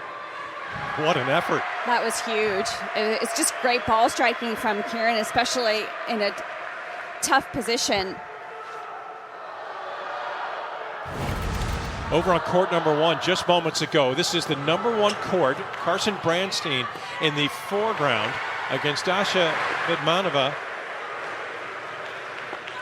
Branstein, who last year missed the SEC tournament because of a hip injury that required surgery to repair. In a heated exchange between the two, and then comes up lame. Oh no. And the right hip of Carson, demonstrating some pain, and oh no, is this disconcerting for Aggie fans. Disconcerting for Branstein, especially with everything that she's been through in the last year. Yeah, a tremendous amount of empathy, even from Georgia fans here, knowing that Branstein just back a week to compete for Texas A&M, and she's starting to have some demons of a year ago start to return, and we hope that this is not significant both for the short term and the long term. So she's down a set and a break on court 1 as she is being worked on. The trainers are out attending to the injury as we return to court number 3 to see if Kieran can continue to maintain her presence in Athens.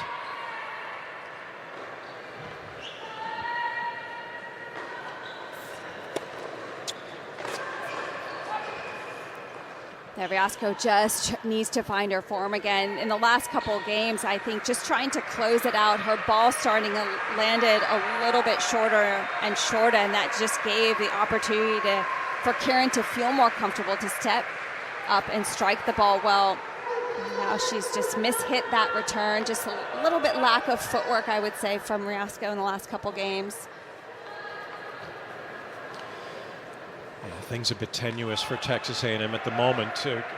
Thoughts and concerns for Carson Branstein over on court number 1, trailing on half of the courts already. And Nicole Kieran, who had been erratic from the start, is now starting to find a game, though she missed that forehand. She has asked the question of Riasco, as to whether or not she can maintain this lead, finish it off. Riasco of Georgia has already had a match point, but could not convert. A chance to peek in once again to see if Carson Branstein can still continue to compete as she serves facing a break point.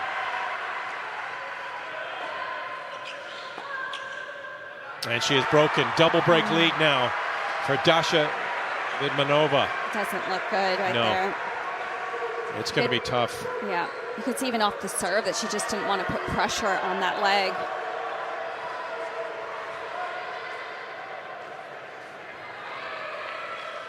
Riasco with a half chance on court 3 now. She's built a 15-30 lead.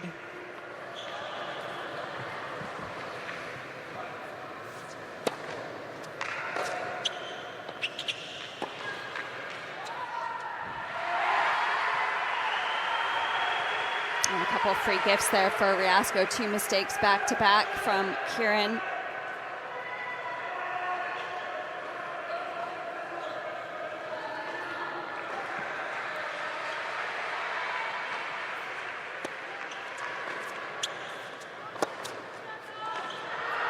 And that one just missing wide as well. So 3 mistakes in a row, but it is Riasco who will be serving for the match.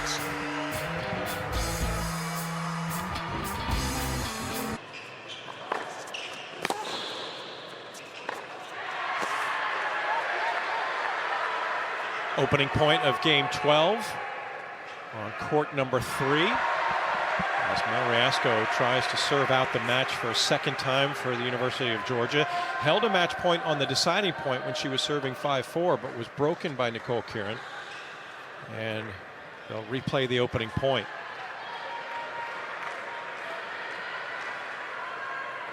This play had to be stopped due to a ball from another court.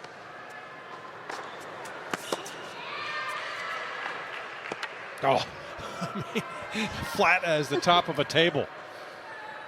Yeah, when she is set up for that ball, I mean, she can strike it so well, but it's hit or miss with her, and that can be a tough style to play against because you do tend to get in this rhythm where you just start to feel like you can get the ball in the court. You're starting to expect those misses, and that's how Riasco is playing right now. That roar you hear is Vidmanova getting the upper hand 5-1 on Branstein over on court number 1. Carson Branstein injuring her right hip and really moving poorly at the moment. I mean, it's hard to watch in some respects.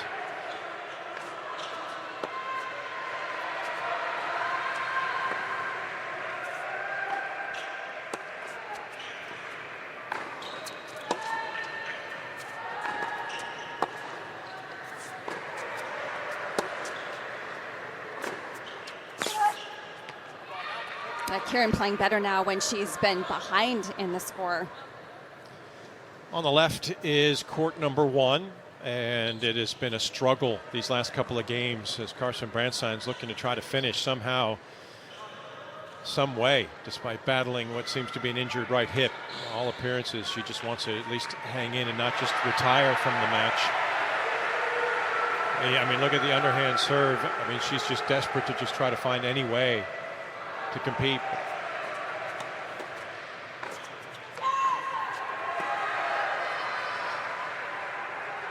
And she won't throw in the towel per se, but she's just not able to move, Jill. Yeah, well, it's tough to stop a match, first of all, you can understand, but my worry for her is that she's making it worse by staying out there because she clearly is struggling to move. But I think in her mind right now, she's worried about if this is something that's really bad. She already had the surgery on the hip. Yeah, in danger of risking further injury as she has pro aspirations. And the double fault gives Vidmanova match point, and the tears starting to stream for Carson.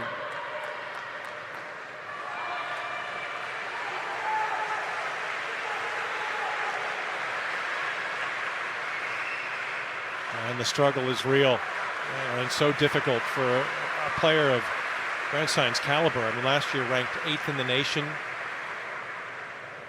Came back, helped the cause yesterday in winning the deciding point for Texas A&M to get them into their 4th straight final, but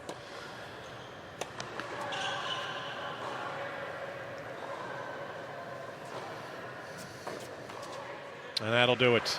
And a disappointing way to finish. And credit to Brandstein for just trying to finish, but what an emotional and disappointing end. For Georgia, they will mute their celebration somewhat. They don't want to celebrate the unfortunate circumstance for Brandstein, but Vidmanova does earn the straight sets victory, and that gives Georgia their second point. They're halfway home to earning back-to-back titles. Back to court number 3, and a break chance for Kieran once again as Rasko just can't wrap up this match.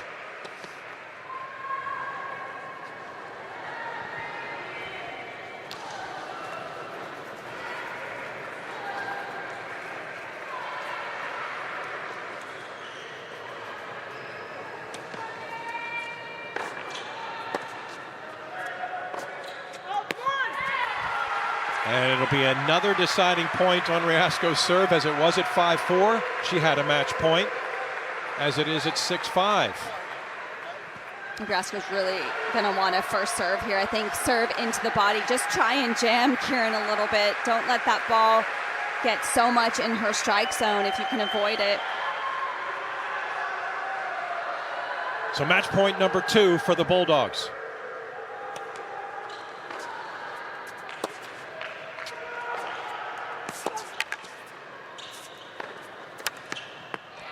And again, the deciding point goes to Kieran, who shows her prowess. And she will force the tiebreak in set number 2. We'll step aside for the moment and come back to see how this set concludes in Athens.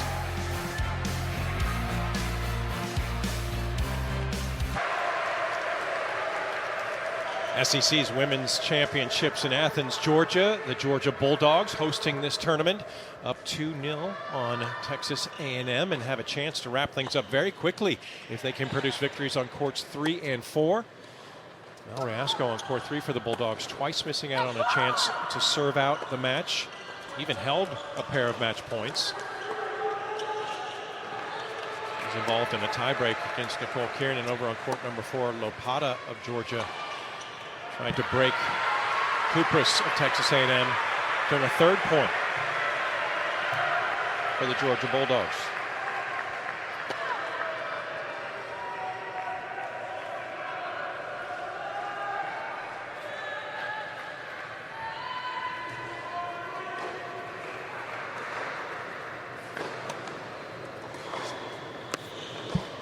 Well, that's too good a return from Kieran. Did a great job of getting away from that ball.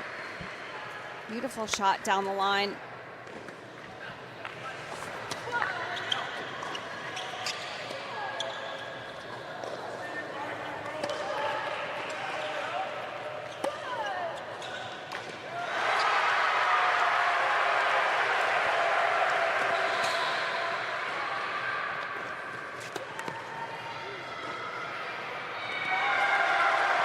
Yeah, the excitement you're hearing here in this indoor complex is the Georgia Bulldogs cheering for Alexandra Vekic over on court number 2. She's up a set and a break on the number 1 player in the nation, Mary Stoyana. Meanwhile, courts 3 and 4 could wrap up very quickly for Georgia if Lopata, who is 2 points away, can get the victory. Boy, she handled Kupras with aplomb today. She has just been fantastic. And Rasko, well, she's in a tug of war over on court 3 in the tiebreak.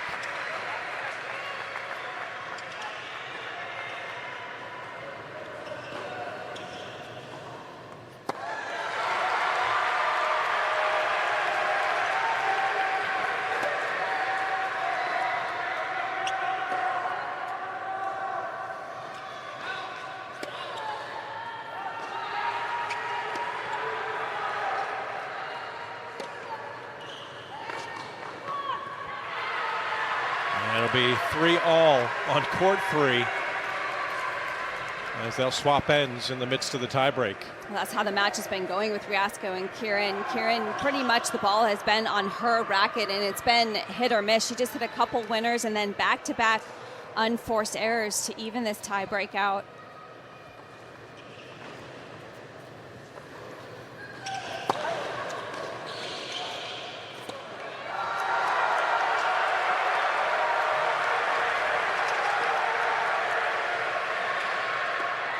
Oh, and good spirited effort from Mia Kupras to just try to hang in here, try to at least ask the question of Lopata if she can serve it out herself. That was good coverage. She just guessed right on that volley and went after it, and it was well done. That low ball was tough for Lopata, so well done closing the net from Kupras. And again, the roar you heard was for court 2. The Georgia Bulldogs now ahead. Alexandra Vecic leading 7-6-3 love on Stoyana. As Kupras tries to muster the hold on court 4 on the right, and they resume the tiebreak on court 3 on the left.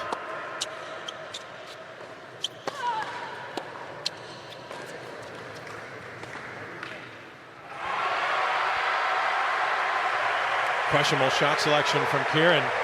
He's unable to execute, and Riasco moves ahead 4-3. I think especially at this stage of the tiebreak, when it's 3-all, your hands get a little bit more unsteady when every point matters so much.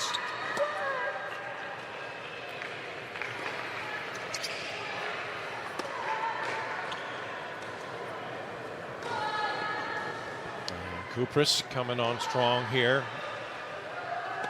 Looking to muster just a 4th game. Lopata has just been so dynamic these last 2 days, Jill. She only lost 2 games in the semifinals yesterday against Tennessee. Only lost 3 games today against Kupras. Oh, and Kieran, another error. This one, a pretty benign forehand, should have found its way through, and that gives Riasco the upper hand. Well, those last couple are going to hurt, Kieran. You can just see the drop of the shoulders after that mistake, just flustered. And Kupras gets the hold, so Lopata will step to the line. Anastasia Lopata, the sophomore from Ukraine, will serve to try to give Georgia their 3rd point when they stand up next over on court number 4.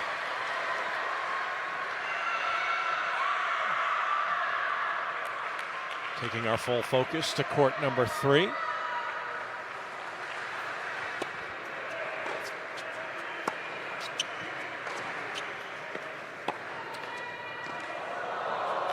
Well, there is some positivity for the Aggies of Texas A&M, and it comes from court number 5.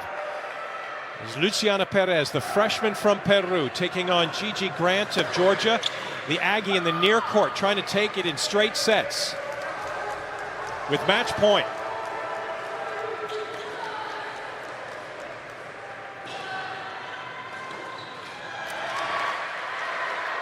And there is the finishing blow. Luciana Perez gives Texas A&M their 1st point as they're on the scoreboard with a 6-4, 6-3 victory for Perez.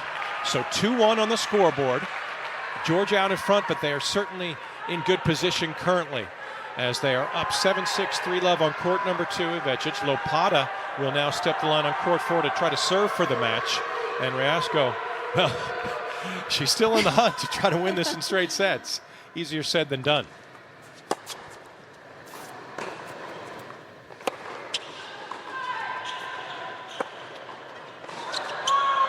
That's long from Kieran. And every time Kieran has gotten behind in the score, she has really stepped up and gotten consistent. So Riasco, you can understand why she's just hoping for that mistake. So Lopata up and serving for the match on court 4. Riasco with her 3rd match point on court 3. As she seeks a 3rd point for the Georgia Bulldogs.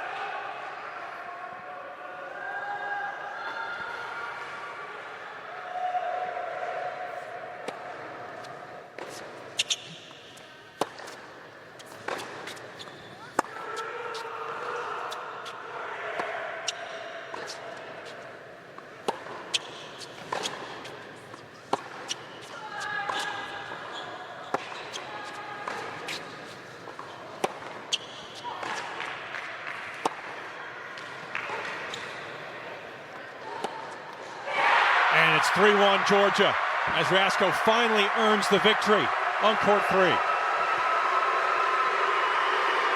Unbelievable fighting there from Riasco, just having to cover so much ground. Good effort from Kieran after a tough first set to be able to get back into the form. And here's the reaction from Riasco after scrambling throughout that point.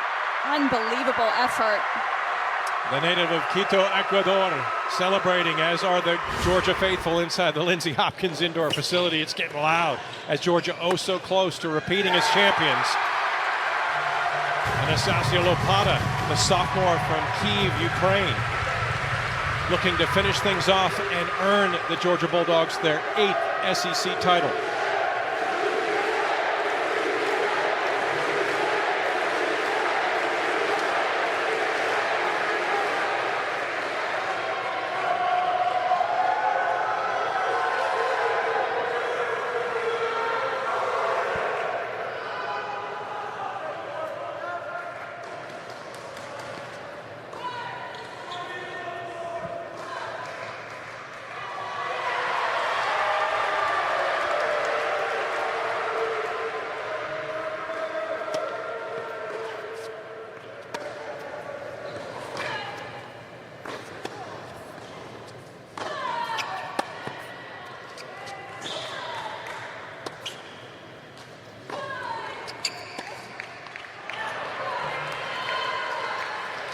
It's getting a little interesting because Kupras is starting to be a lot more aggressive, and I think it started from her bringing a little bit more energy and fire, just showing some positive emotions out there, and that has helped her level lift a little bit. Yeah, Coach Mark Weaver called last year when we spoke to him at these SEC championships.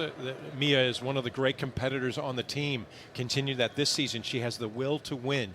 She's showing her moxie out there. She tries to stay in, hang in against Lopata.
Lopata 2 points away.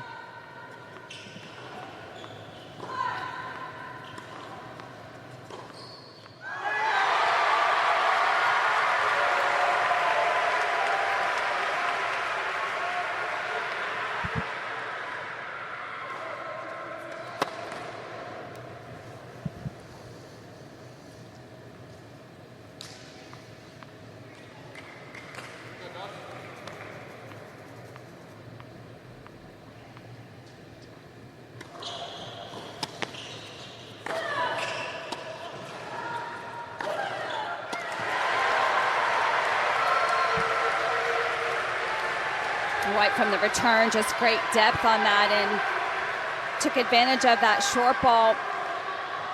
A good 1-2 punch there from Kupras. Kupras with a chance to break, to remain in the second set and this match.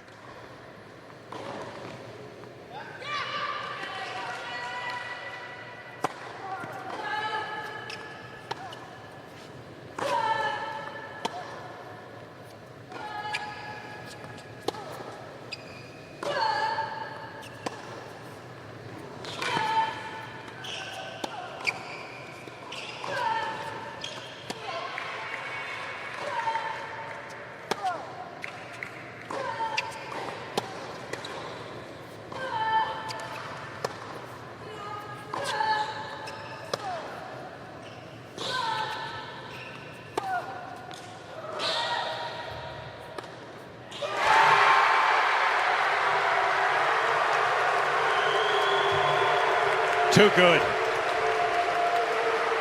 Rock solid from the start. And Anastasia Lopata gives the Georgia Bulldogs a championship point.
And how about them dogs?